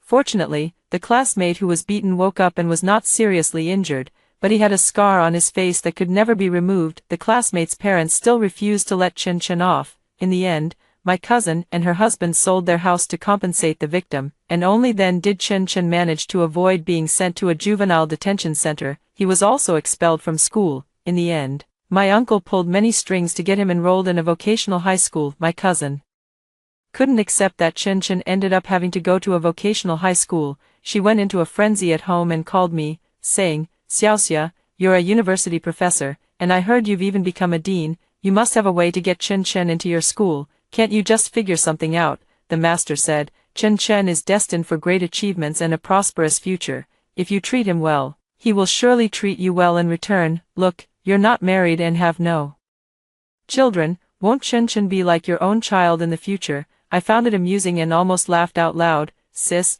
first of all, I'm just a vice dean. Our college has 4 vice deans. I'm the last in line and have no real authority at all. Also, Chen Chen's grades aren't even good enough to get into a junior college. If I get him into university, we'll all be waiting to go to jail. My cousin immediately fell silent. I remained quiet for a few seconds before softly saying, Sis, both Chen and Chen Ming are your children. Your children will always be your children, not anyone else's. They are your responsibility. But it was clear that my cousin didn't want any part of that responsibility. After the families sold their house to pay the compensation, they were completely broke. My uncle and aunt were physically and mentally exhausted, their hair turning white overnight. My cousin's husband could no longer stand the chaotic and toxic atmosphere at home, so he divorced my cousin and didn't even seek custody of Chen Chen. However, he still had a conscience. Fearing that my cousin and Chen Chen might mistreat Chen Ming, he borrowed money from his parents and sent Chen Ming to a special school for boarding. Since then,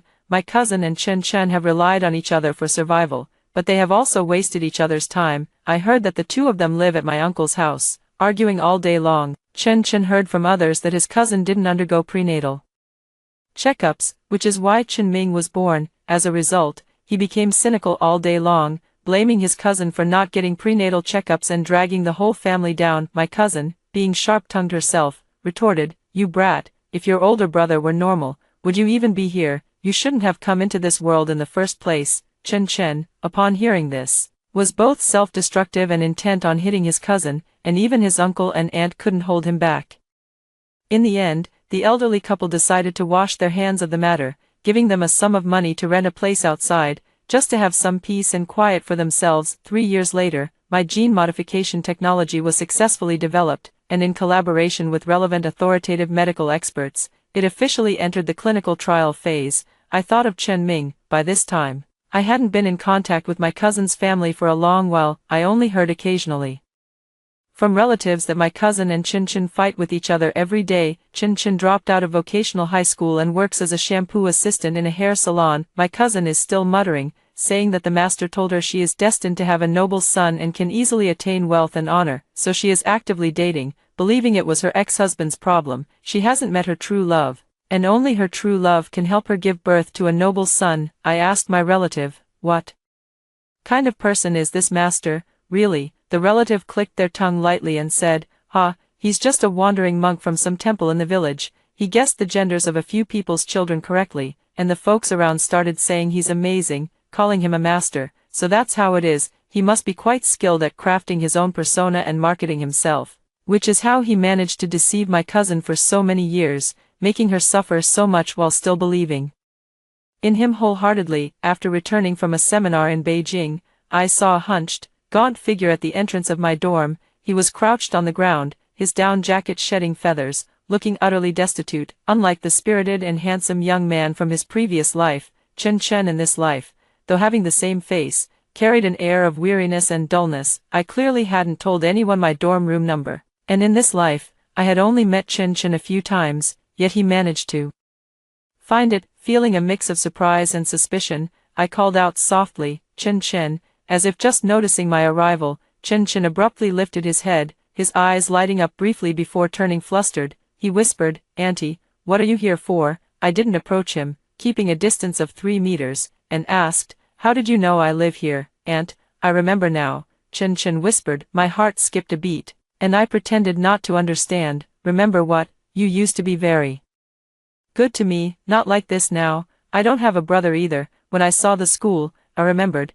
I was supposed to study here, and I'm going to inherit your property in the future. Chen Chen's voice grew louder as he spoke. I scolded him in a low voice. Chen Chen, what nonsense are you talking? What property do I have for you to inherit? Chen Chen was stunned by my rebuke and shook his head vigorously. No, Auntie. I didn't want to kill you. It was all that woman. She brainwashed me, she said.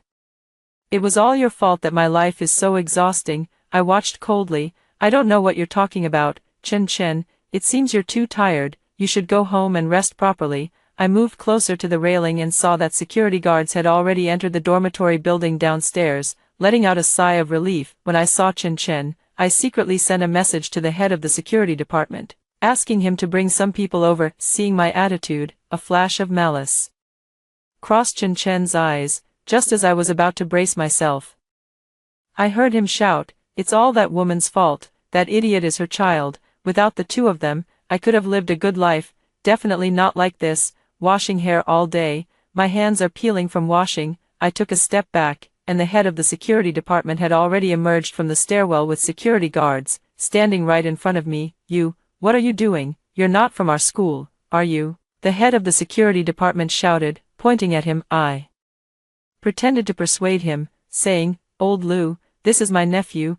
I didn't recognize him at first and got a fright. It's all a misunderstanding, a misunderstanding. After Chen Chen was persuaded to leave, I thought it over and still felt uneasy, so I simply rented a hotel room long-term outside, afraid that Chen Chen would discover my whereabouts. I just never expected that in this lifetime. Chen Chen was still making mistakes, but not toward me. The next time I heard news about my cousin's family was through a phone call from my uncle. On the phone, my uncle and aunt were crying their hearts out. They said my cousin was dead, stabbed 18 times by Chen Chen in a temple. They also said that the monk known as the master died at the same time, and the two were found disheveled, rolling together on a bed. After Chen Chen started living with my cousin, he noticed she was always leaving early and returning late, so he followed her and caught her in the act with the monk. He jumped out angrily to question her and only then learned that after his cousin gave birth to Chen Ming, she had always wondered if the seed was wrong. Under the master's brainwashing, she decided to let the master help her undergo a rebirth and purification. His cousin said,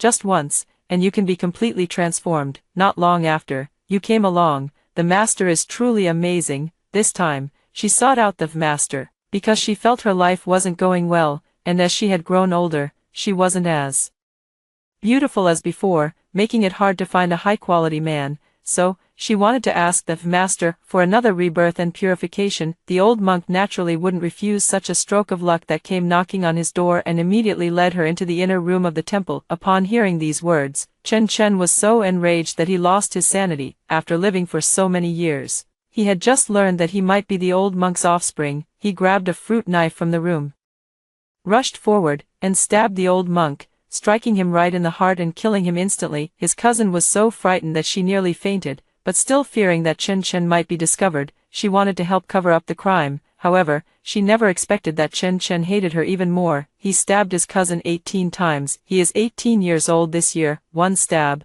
1 year. I saw in a news interview where the reporter asked him why he harbored so much hatred, stabbing his own biological mother so many times. He said, "Just thinking about how my life was ruined by her fills me with hatred. Every extra year I live is another year of suffering. I want her to know just how much pain I'm in." I turned off the TV, not wanting to see any more news about that family. I never expected that the outcome of my non-interference would be far more tragic than I had imagined. It is said that before my cousin died, she was still calling out, "Chen Chen." She died in agony, but until the very end, she never realized that it was her own actions that led to this outcome. I contacted my cousin-in-law, reached an agreement, and took Chen Ming away from the special school. He came into this world because of my non-intervention. His world remains simple and innocent, but he also suffers more than the average person. The new technology one developed has shown significant effects in animal experiments, and clinical trials are actively underway, achieving certain results. With the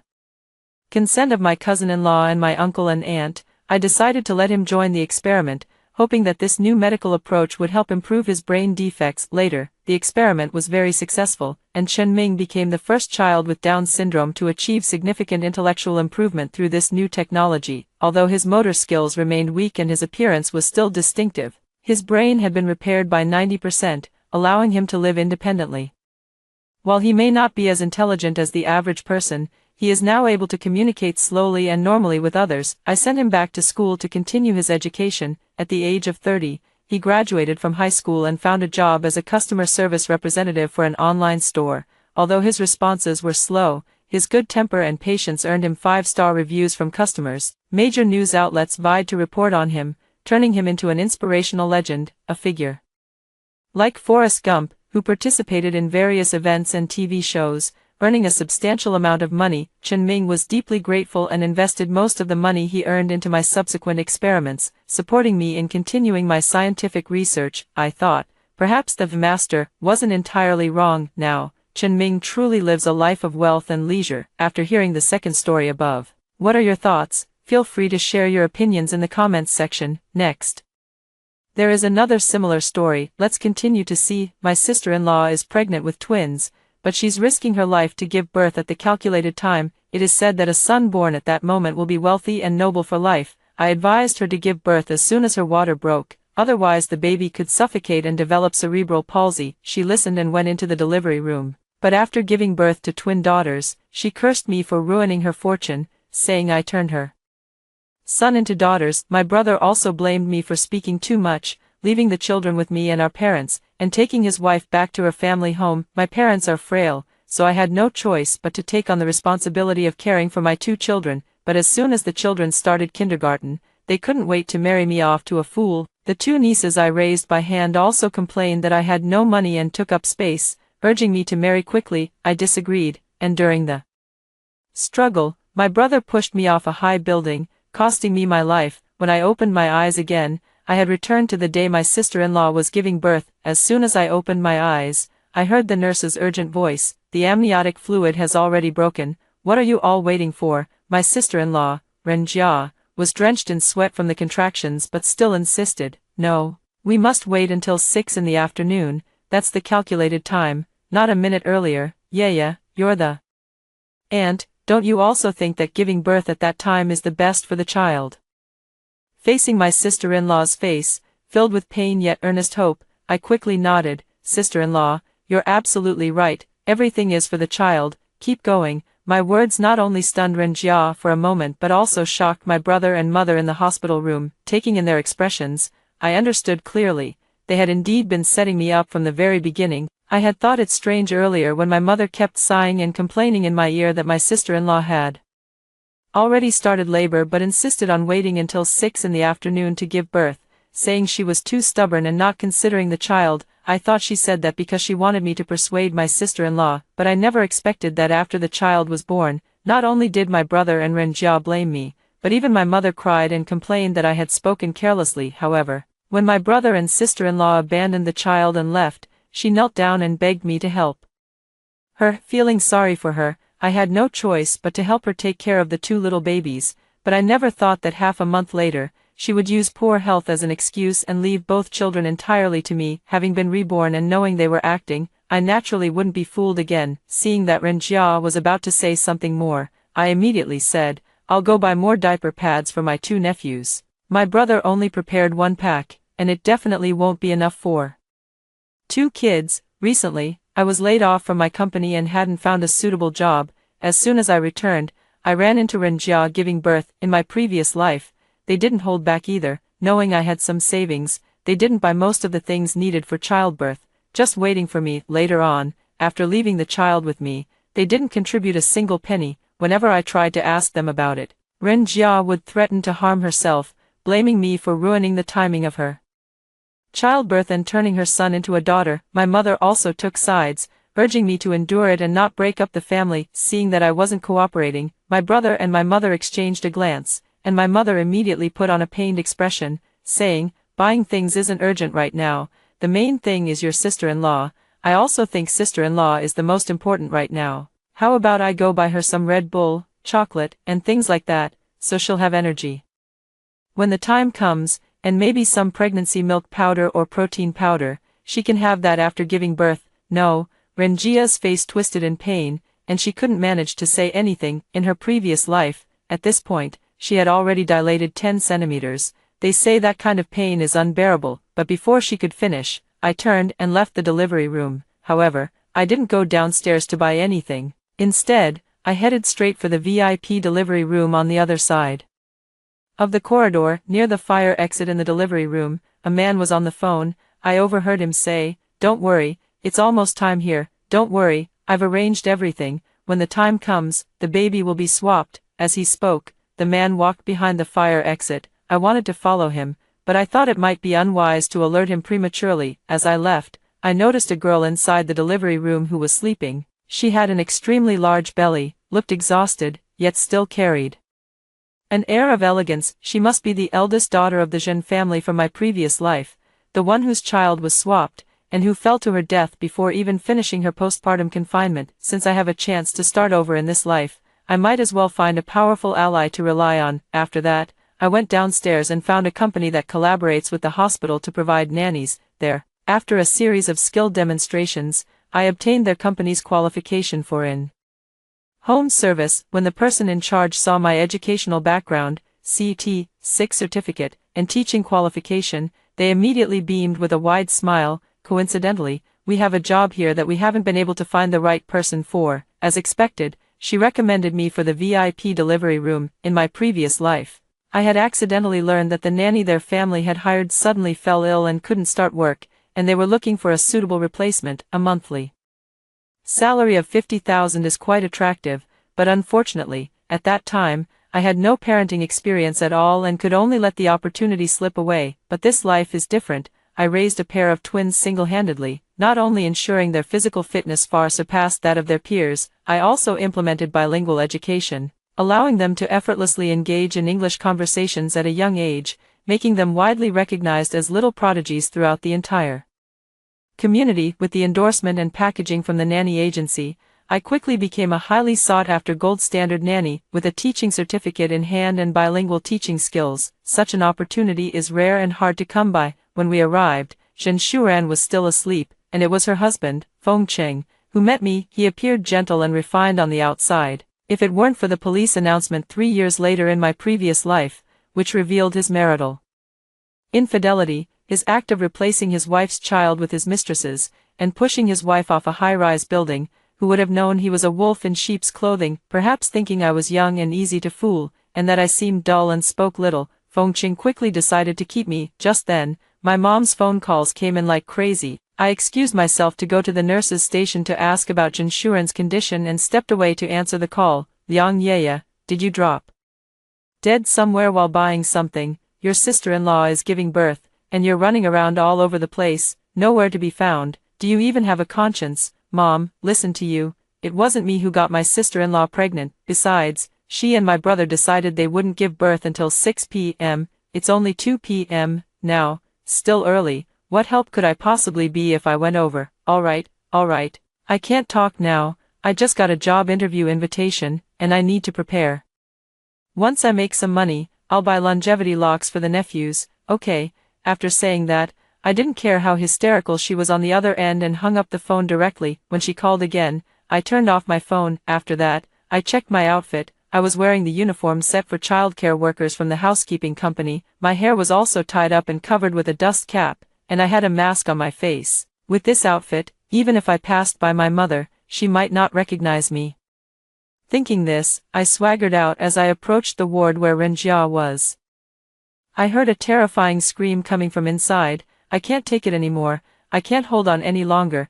When is she going to get here? The doctors and nurses inside were also trying to persuade my brother and the others. The cervix has been fully dilated for a long time. Hurry and get her into the delivery room. The conditions in the waiting room aren't suitable. No, my sister hasn't arrived yet. She can't go in. My brother pushed the nurse aside. Someone couldn't stand it anymore. What's the meaning of your wife giving birth and insisting on waiting for your sister? Could it be that the child in your wife's belly is your sister's? Exactly. Look at how much pain your wife is in, and you're still holding her back. Do you even have a conscience as a man? What do you all know? If she doesn't come, who's going to raise the child for me? You guys. My brother exploded in anger. My mom was so anxious she was pacing around, constantly calling me, but she never expected that I had turned off my phone. Her phone is off. What should we do? My brother's face turned livid with rage, almost as if he wanted to devour someone, and he shouted at the onlookers who were gossiping, get lost now. What business is it of yours? Are you insane, letting your own child be raised by your sister? How can a grown man say such a thing? If you don't give birth on time, aren't you afraid the baby might suffocate from lack of oxygen? I heard there's also a risk of the baby passing meconium, which could contaminate the amniotic fluid and lead to a lung infection. That would be truly miserable. Some people are filled with righteous indignation, while others whisper among themselves, it's disgusting. The whole family is like a bunch of lunatics, preying on a young girl. They insist on waiting until 6 in the evening to give birth, hoping the girl will persuade her sister-in-law. They say if she persuades her, her sister-in-law will give birth immediately. I bet once the baby is born, they'll claim she encouraged her sister-in-law to ruin their auspicious timing, and then force her to raise the child. Oh my God, that's so malicious. You didn't hear what her mother said. I never imagined a mother could scheme against her own daughter to help her son like that. It's just, I have to say, what they said is exactly the same as what I experienced in my past life, but for now, I'm not getting involved in their mess. I want to see what else this family can stir up. Just as I was asking about Jinshuren's condition, a cry of pain came from the VIP delivery room. I rushed over, only to see Jinshuren biting Feng Cheng's shoulder at the door. Her eyes surged with overwhelming hatred, as if she wanted to bite the heartless man before her to death. My heart skipped a beat, unsure if it was due to pain or something else. Feng Cheng's face twisted in agony, but soon Jinshuren released him, crying out, "It hurts so much, I'm about to give birth." Feng Cheng endured the pain and rushed out to find doctors and nurses. I walked up to Jinshuren, who looked at me warily and asked, "Who are you?" "I'm a childcare nanny, here to help you. I don't know why your parents haven't arrived yet, but if needed, I can help you contact them." I recall that she gave birth on the same day as Renjia, but her parents never came to visit her before she was discharged from the hospital. Upon hearing this, tears rolled down her cheeks as she murmured, "My mother passed away." What about your father? As far as I know, her father passed away not long after Feng Cheng was arrested, which means at this point, her father should still be alive. Her eyes lit up, and she wanted to reach for her phone, only to realize it wasn't with her at all. Seeing her like this, I immediately understood that she had most likely been isolated from the world by Feng Cheng in the name of love, but it didn't matter. Her father was something of a celebrity in the neighboring city, so he should be easy to find. "I'll find a way to contact your father," I said, pressing a stamp into her hand. "I'm afraid you might faint later. I'll be waiting outside the whole time, but when the baby is born, find a way to stamp him with this. There are shops outside the hospital that sell this kind of stamp, and I bought 2 on my way in. I don't know when Fengqing switched the babies, but this stamp can last for about a week without washing off, and even 3 or 4 days is enough." Hearing this, she looked at me in shock. "You?" I smiled at her. "I told you, I'm here to help you." At that moment, the doctor and nurse also rushed over, and Zhen Shuran was taken into the delivery room. I then spread the news of Zhen Shuran giving birth through every channel I could think of, including the Zhen family company's official website, recruitment sites, and partner companies. Soon, a man contacted me, claiming to be Zhen Shuran's adoptive brother. I suddenly remembered a news report I had seen in my previous life. It seemed that after Zhen Shuran passed away, her brother came to pay his respects, but on the way back, he was involved in a chain reaction car accident and did not survive. At that time, a photo of him at Zhen Shuran's funeral hall was posted online. His gaze toward the coffin was restrained and filled with deep sorrow, which was incredibly moving. At that moment, I thought to myself that his bond with Zhen Shuran must have been very profound. I briefly explained Zhen Shuran's situation to him, and he said he would come to the hospital soon. Before that, I asked him to book the best postpartum care center in Zhen Shuran's name. He soon sent me the signed contract for the postpartum care center. Outside the delivery room, Fengqing answered a phone call and hurriedly left, but surprisingly, as soon as he left, my brother and the doctors and nurses sent my sister-in-law into another delivery room. I checked the time, it wasn't even 3 o'clock yet. In my previous life, by this time, both children had already been born. I wonder if they will be as fortunate this time around. Although my brother's twins are not biologically mine, I took care of them tirelessly for 4 years. Even if they aren't my own, they feel just as close. In my previous life, just as they were starting kindergarten and I was preparing to look for a job, my sister-in-law immediately introduced me to her autistic cousin from her mother's side. Ren Jia earnestly tried to persuade me. Working now is just like being a beast of burden for others. It's better to marry someone with good conditions. My uncle's family only has this one child. If you marry him, 3 apartments and 2 shops will all be yours. Many people can't earn that much in a lifetime. Look, you'll have everything in an instant. How profitable. I was so angry I couldn't speak, but the 2 little girls chimed in one after another, agreeing with their mother. Das Huang, yes, Auntie, you're so old and have no work experience. You can't earn much money and it's hard work. Uncle's family is so wealthy. If you marry him, everything will be yours. Xiaoshuang, Auntie, I don't want you to marry someone far away. Baby wants to be with you forever. Why don't you marry uncle? That way, baby can visit you anytime. I was shocked. For the first time, I felt that over 3 years of companionship and teaching, switching between Chinese and English to broaden their language skills, tirelessly responding to everything and following through on every word, all in the hope of giving them a childhood without regrets. I had taught them to become clever girls praised by everyone, but in the end, all that cleverness was used against me. But I still held on to a glimmer of hope, thinking maybe my brother and sister-in-law had taught them. So I held back my temper and asked them, "Your cousin's uncle is a fool. If your aunt stays with him, she won't be happy. Do you really think that's okay?" The 2 of them looked at me, then at their parents. When they saw their parents signaling them to continue, they tried their best to persuade me. "Auntie, cousin's uncle is really nice.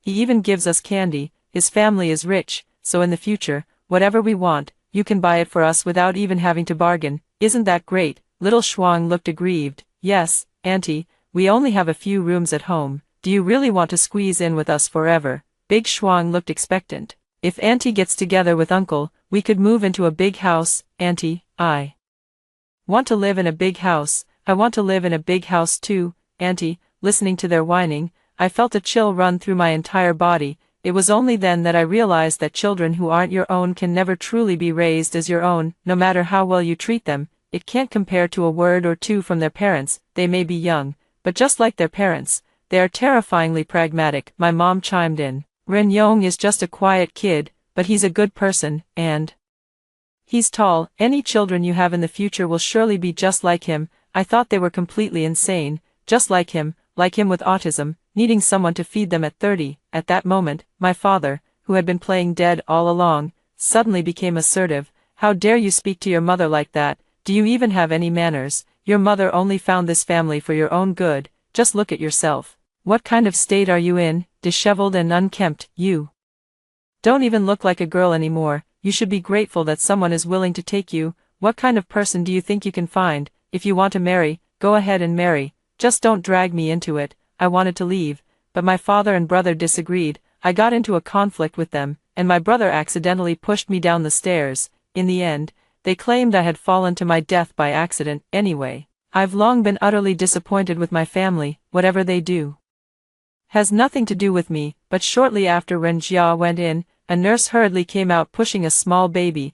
"Where are Renjia's family members? The baby is in critical condition." My brother, playing a game without looking up, said impatiently, "What's wrong?" "The first baby is out. It's a girl, but due to prolonged asphyxia, she needs to be transferred to the NICU for emergency treatment. A family member needs to sign." My mother leaned over and said, "What's the point of saving her? She's just a money-losing burden." My heart tightened, and I looked toward my brother, only to see him turn and walk away while playing a game, the sound of a double kill coming from his phone. At the same time, a nurse from another delivery room came out holding a baby. "Where are Zhenshuren's family members?" Here, Feng Cheng had somehow run over, and I followed along to join them, but I noticed Feng Cheng glance at the nurse, and she gave him an almost imperceptible nod. I immediately guessed that the moment Feng Cheng switched the babies might be right now, so I quickly pulled out another stamp and, with a pop, stamped the baby's left wrist. Then, I shamelessly lied. My previous employer's child was almost swapped in the hospital. Since then,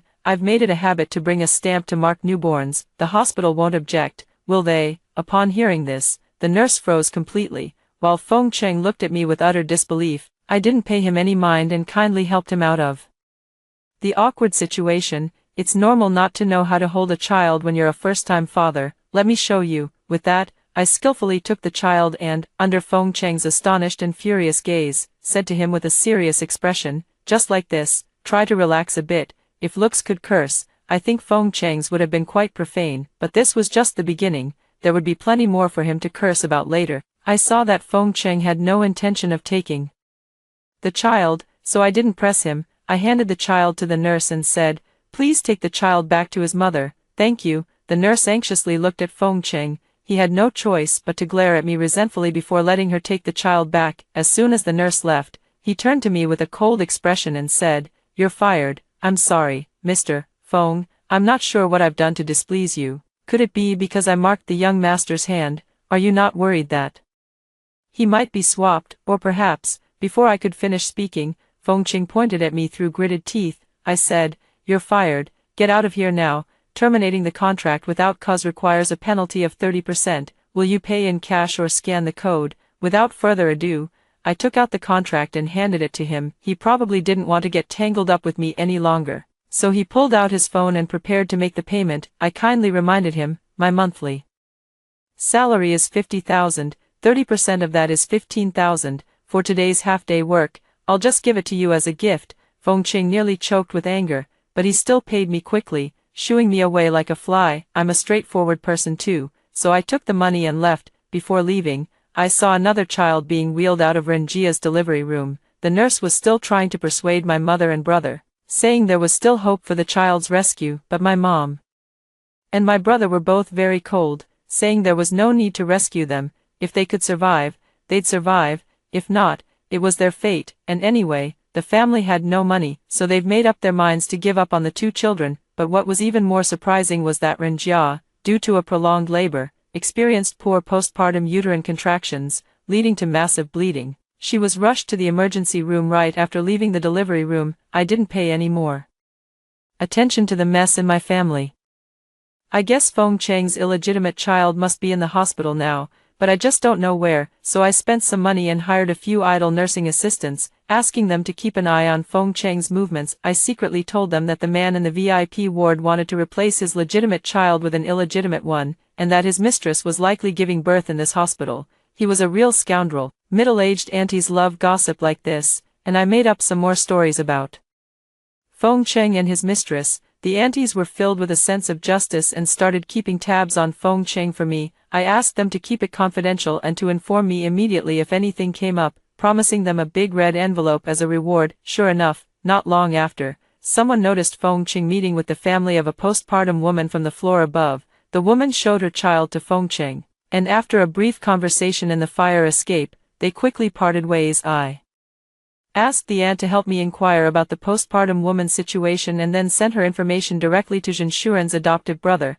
asking him to look into it. After that, I noticed that the mistress's family also bought a stamp and imprinted it on their child's wrist. After all, many nurses on duty had seen me stamping my child, in the same hospital, with Feng Cheng's intention. It was actually quite easy for them to swap the babies, but no one expected that Feng Cheng would be in such a hurry, swapping the child that very night. Moreover, as soon as they swapped the babies, the mistress was discharged from the hospital right after. The person following her reported that she gave the child to a man for 20,000 yuan as soon as she left. She's really something. While I had someone keep an eye on the trafficker, Zhen Shuren directly called the police, saying someone was trying to abduct her child. She cried as she explained that her child had 2 birthmarks, one on the arm and one on the inner thigh, but this child only has a birthmark on the arm, so it must have been switched. Feng Cheng was dumbfounded on the spot, but he quickly calmed down and turned the tables, claiming that Zhen Shuren was suffering from postpartum depression and had a confused memory, insisting that the baby's wristband had always been there, that the hospital couldn't have made a mistake, and telling her not to make a scene. Then Zhen Shuren took out the spare phone I had given her and showed the police the photos of the child. Although newborns all look quite similar, there are subtle differences upon closer inspection, so the police quickly took the matter seriously, and it was at this moment that I made a grand entrance, providing the police with a video recording. I explained, I accidentally overheard Mr. Feng on the phone talking about swapping babies, so I kept an eye out. After all, who would willingly let their own child be swapped after carrying them for 10 months? Oh, and I also discovered that Mr. Feng had some unspeakable relationship with Ms. Lin, who gave birth at the same hospital, so I had someone keep an eye on Ms. Lin's whereabouts and found out that she sold her baby right after leaving the hospital. Hearing this, all the police officers grew serious, and Feng Cheng was so anxious he looked like he wanted to tear me apart. Don't talk nonsense. I don't even know any Ms. Lin, and you're just resentful because I didn't hire you as a nanny. Do you have to slander me like this? I nodded. Mr. Feng, it doesn't matter what you say, but officer, even if the child Ms. Lin sold was her own, that's still illegal, right? Besides, what if the child she sold was actually Ms. Zhen's? Feng Cheng trembled, almost losing his balance, just as he was hoping Lin Xiaoxiao wouldn't be caught. I told the police right in front of him that I had people keeping an eye on Lin Xiaoxiao and that human trafficker. At that moment, Zhen Shuren immediately cooperated with me and started crying, begging the police to help her find her child. Feng Cheng was so furious he felt dizzy, wishing he could tear me apart on the spot, but I've always been a person of justice. How could I possibly be afraid of him? Later, while we were at the police station giving our statements, Zhen Shuren's adoptive brother arrived, standing at 6'3". His cold and imposing presence made him the center of attention the moment he stepped in. As soon as Feng Cheng saw him, his expression immediately turned grim, but there was no time for him to delay, and we were all taken downstairs together. However, what I didn't expect was to see my mother in the lobby downstairs, crying and wailing, demanding compensation from the hospital. From the crowd of onlookers, I learned that Ren Jia had her uterus removed due to severe bleeding and could no longer conceive. My mother, however, claimed that the doctor's removal of the uterus was a deliberate attempt to prevent my brother from having descendants. My brother also refused to acknowledge the surgical consent form he had previously signed, accusing the hospital of deceiving him. First, they caused both of his twins to suffer brain damage, and then they made it impossible for his wife to bear children. He, a grown man, held his child and cried out loud, while my mother wept heartbrokenly beside him, saying that marrying his wife had cost the family all their money. But now, not only were the 2 granddaughters lost, but his wife's life was also hanging by a thread, and she could never have children again. She said the hospital was trying to cut off their family line, and how could she face the ancestors of the Liang family? The 2 of them sang in harmony, each holding a baby of unknown fate, shifting all the blame onto the hospital, which immediately drew a crowd of onlookers. Of course, given that their earlier expectation that I would help raise their children had already spread, many people stepped forward to explain the truth to those who were unaware. My mother panicked upon hearing this and jumped up, ready to confront them. In the midst of the scuffle, she spotted me, her eyes widened, and she lunged forward. Liang Yeye, where the hell have you been? Your sister-in-law is giving birth, such a big deal, and you? I dodged her swinging hand, and she ended up slapping the police officer behind me. Instantly, she shrank back. Oh officer, what's this? To avoid giving anything away, I quickly explained with a pained expression. I got into a bit of trouble and need to go to the police station. Mom, could you prepare some money for me? Where would I get money? Your sister-in-law is still lying in the hospital, and we don't even know if your two nieces will survive. It's all your fault. If you had come earlier, none of this would have happened at home. As she tried to hit me again, the police stopped her, seizing the opportunity. I followed another officer out while pleading urgently, Mom. You have to save me, Mom. Watching my mother's constipated expression, I got into the police car in a rather good mood. By the time we arrived at the police station, Lin Xiaoxiao had already been apprehended. She was quite bold, thinking that Feng Cheng had arranged everything for her. After being discharged from the hospital, she directly moved into the luxurious suite at the postpartum care center that Jin Shuran had carefully chosen for herself, showing no sense of guilt for having done something wrong and needing to hide. It wasn't until she was arrested and saw the human trafficker again at the police station that she woke up as if from a dream, realizing that her conspiracy with Feng Cheng had been exposed. It was also at this time that the lawyer sent by Zhen Mingyue not only brought various pieces of evidence of Feng Cheng and Lin Xiaoxiao's affair but also directly submitted all the evidence of their crimes in swapping the babies at the hospital. The police arrested them on the spot. Zhen Shuren's father arrived early the next morning, reportedly having just returned from abroad. She said it was all thanks to me that she was able to expose Feng Cheng's conspiracy during that helpless moment yesterday and protect her own child. Mr. Zhen is a straightforward man. As soon as he heard that I had helped Jin Shuran, he immediately gave me a card with 200,000 yuan as a token of gratitude. There must have been some misunderstanding between the father and daughter before this. While I was outside with the child, the two of them hugged each other and cried bitterly in the hospital room. After they finished crying and came out, Mr. Zhen gave me another 200,000 yuan. I wasn't sure whether I should accept it, but Jin Shuran kept giving me meaningful looks, urging me to take it quickly. I won't stand on ceremony then. Had a chat with Jin Shuran earlier, and I honestly told her that I was reborn from 3 years in the future, having learned about her situation from the news. Given a second chance at life, I didn't want to see her deceived by that scumbag again, so I decided to lend her a hand. I also took the opportunity to share the mess that's going on in my own family. After hearing it, she looked utterly incredulous and said, Your parents' favoritism toward your brother is so obvious. Why didn't you just run away? What's the point of coming back? I smiled bitterly,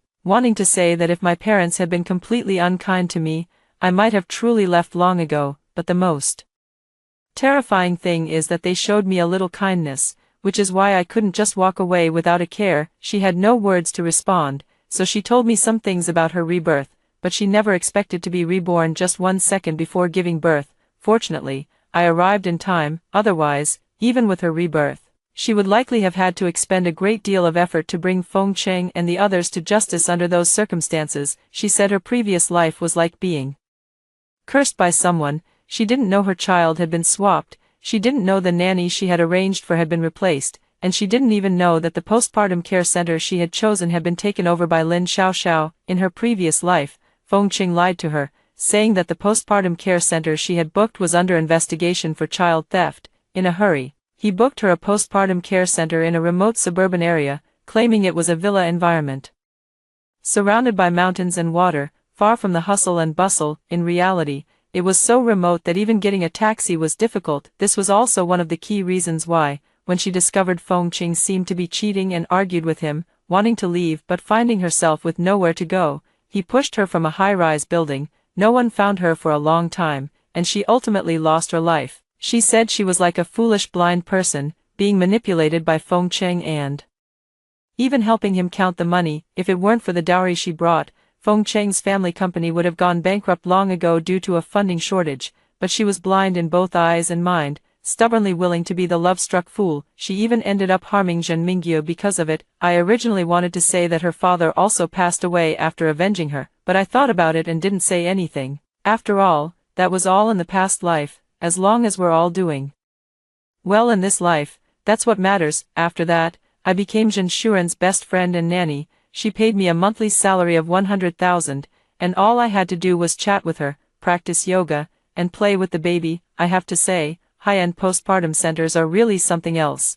The nutritious meals, postpartum recovery, everything is top-notch. By the time she left the postpartum center, Zhen Shuren's figure had already recovered about 70 to 80%. In comparison, I've actually become quite a bit rounder. but I have no idea how my parents found out about my whereabouts. They actually came wailing and crying to Zhen Shuren's house. However, seeing the huge crowd of people at the villa entrance, my scalp went numb, and I whispered to Zhen Shuren, how much did it cost to hire so many bodyguards? My parents probably never expected that just by asking me for some money, they would be surrounded by dozens of bodyguards before even seeing me. Zhen Shuren reassured me, I'm treating you, you don't have to spend a dime. But to be honest, with those dozens of bodyguards around, my parents really did look at me more favorably and spoke more gently. Yeah, we just came to see how you're doing these days. They glanced around nervously, their unease palpable. I said I was doing fine, and then asked about the family situation out of politeness. My mom immediately started wiping away tears. First,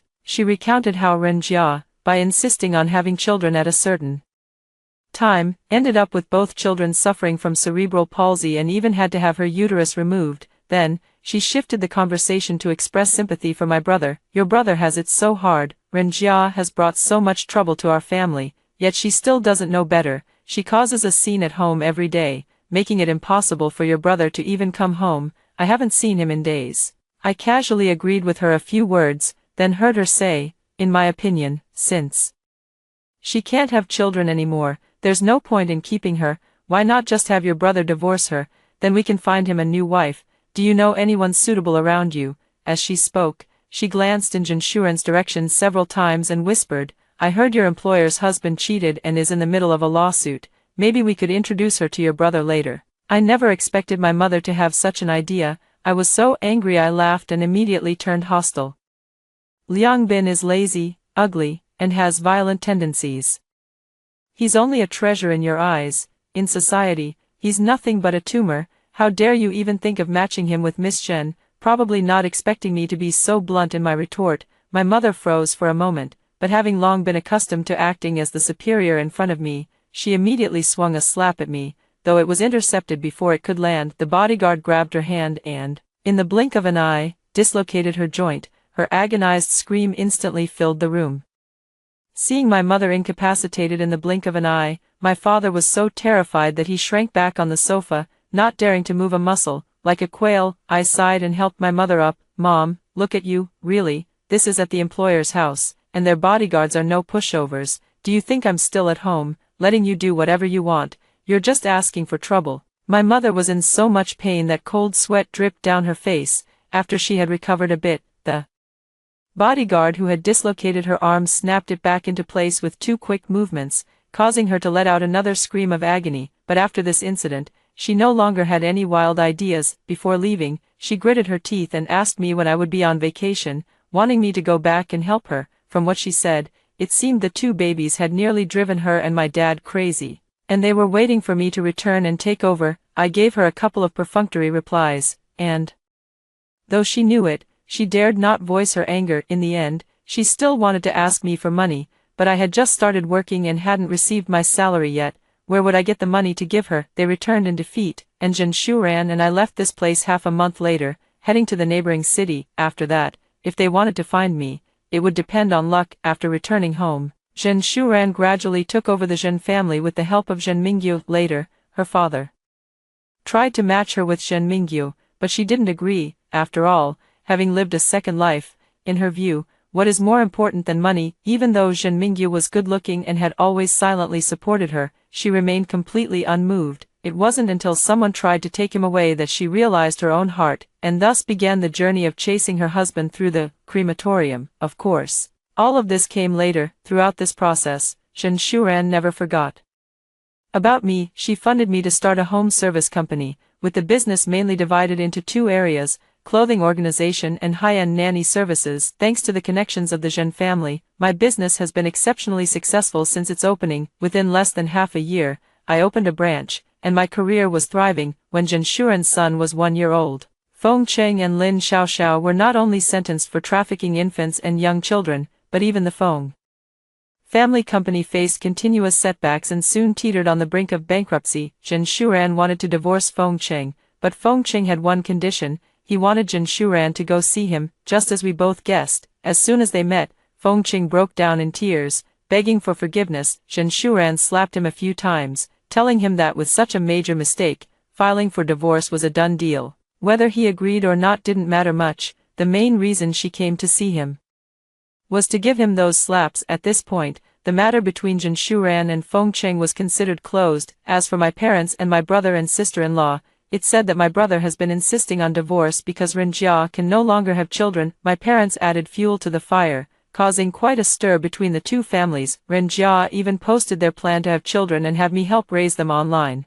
which caused quite a sensation. Although she was also criticized, she seized the opportunity to go live and play the victim, unexpectedly becoming a minor internet celebrity. After gaining fame, she immediately dumped my brother. She didn't want children originally, but the court awarded her one. She took her child to live streams, which actually carved out a path for raising a disabled child. In contrast, my brother and my parents were cyberbullied, afraid to even step out of the house, facing a child with cerebral palsy every day, their entire beings filled with despair. Finally, one day, my brother couldn't take it anymore and drowned that child in the toilet. The family decided to move somewhere else to start over. However, he never expected that Ren Jia saw his actions through the surveillance and directly called the police, sending him in. My parents begged me to help him, saying we're siblings after all, but in my past life, he schemed to have me raise his child, schemed to have me marry a fool, and when he pushed me off the building and watched me die, he never once thought of me as his sister. I refused to help Liang Bin, which once again broke my parents' defenses. They screamed hysterically, but it didn't hurt me in the slightest and I couldn't be bothered to deal with them, so I just deleted and blocked them in one go. The next time I heard about them was when Liang Bin was sentenced to 16 years, and my dad tried to have a son with someone else, only to have his leg broken by my mom. The whole family is just a mess. As for Ren Jia, she didn't fare much better either. Just as her live streaming career was taking off, someone dug up a video of her abusing her child, and her live streaming career came to an end. Later, that child of hers didn't survive either, dying before the age of 3. She then went to another city and married an old widower with children, helping to raise someone else's kids, but that child turned out to be ungrateful. In his teens, he angered his father to death and later often resorted to hitting her, making her life utterly miserable. 16 years later, Liang Bin was released from prison, but due to a fight in prison that left him permanently injured, he could no longer have children of his own. The two unexpectedly encountered each other, each blaming the other for ruining their entire life.